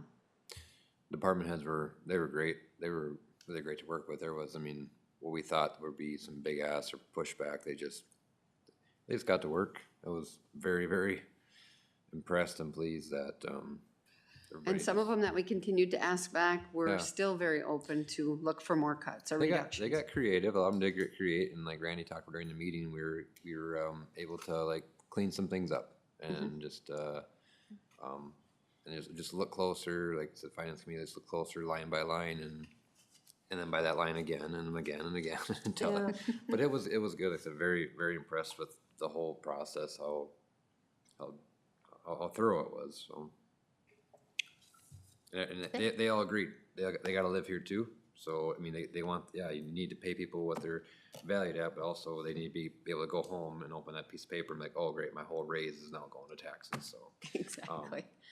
Yeah. Sometimes can be a catch-22. Yeah, trying to make it, people what they owe and, or get people paid what they're owed and also be able to live in a county that's enjoyable yet, so. Your line 31, is that going down also? Yes, that will be paid off in 2027. Okay, We will be 27. done with our bonds. Yeah, okay. That's a nice feeling. I mean. Always nice to get rid of debt. It is, yeah. Yeah. Okay. Okay, that it, everybody? Thank you. Yeah, Thank you guys. You're welcome. Thank you. Great You're job. welcome. Oh, yeah, the Many- finance. A lot of work, thanks everyone. Thank you, Absolutely. Jolene. Department With heads. that, we're Everybody. closed. We're good? We're good. We're good. Yeah. Out of here. Goodbye. You can take Gary's mail.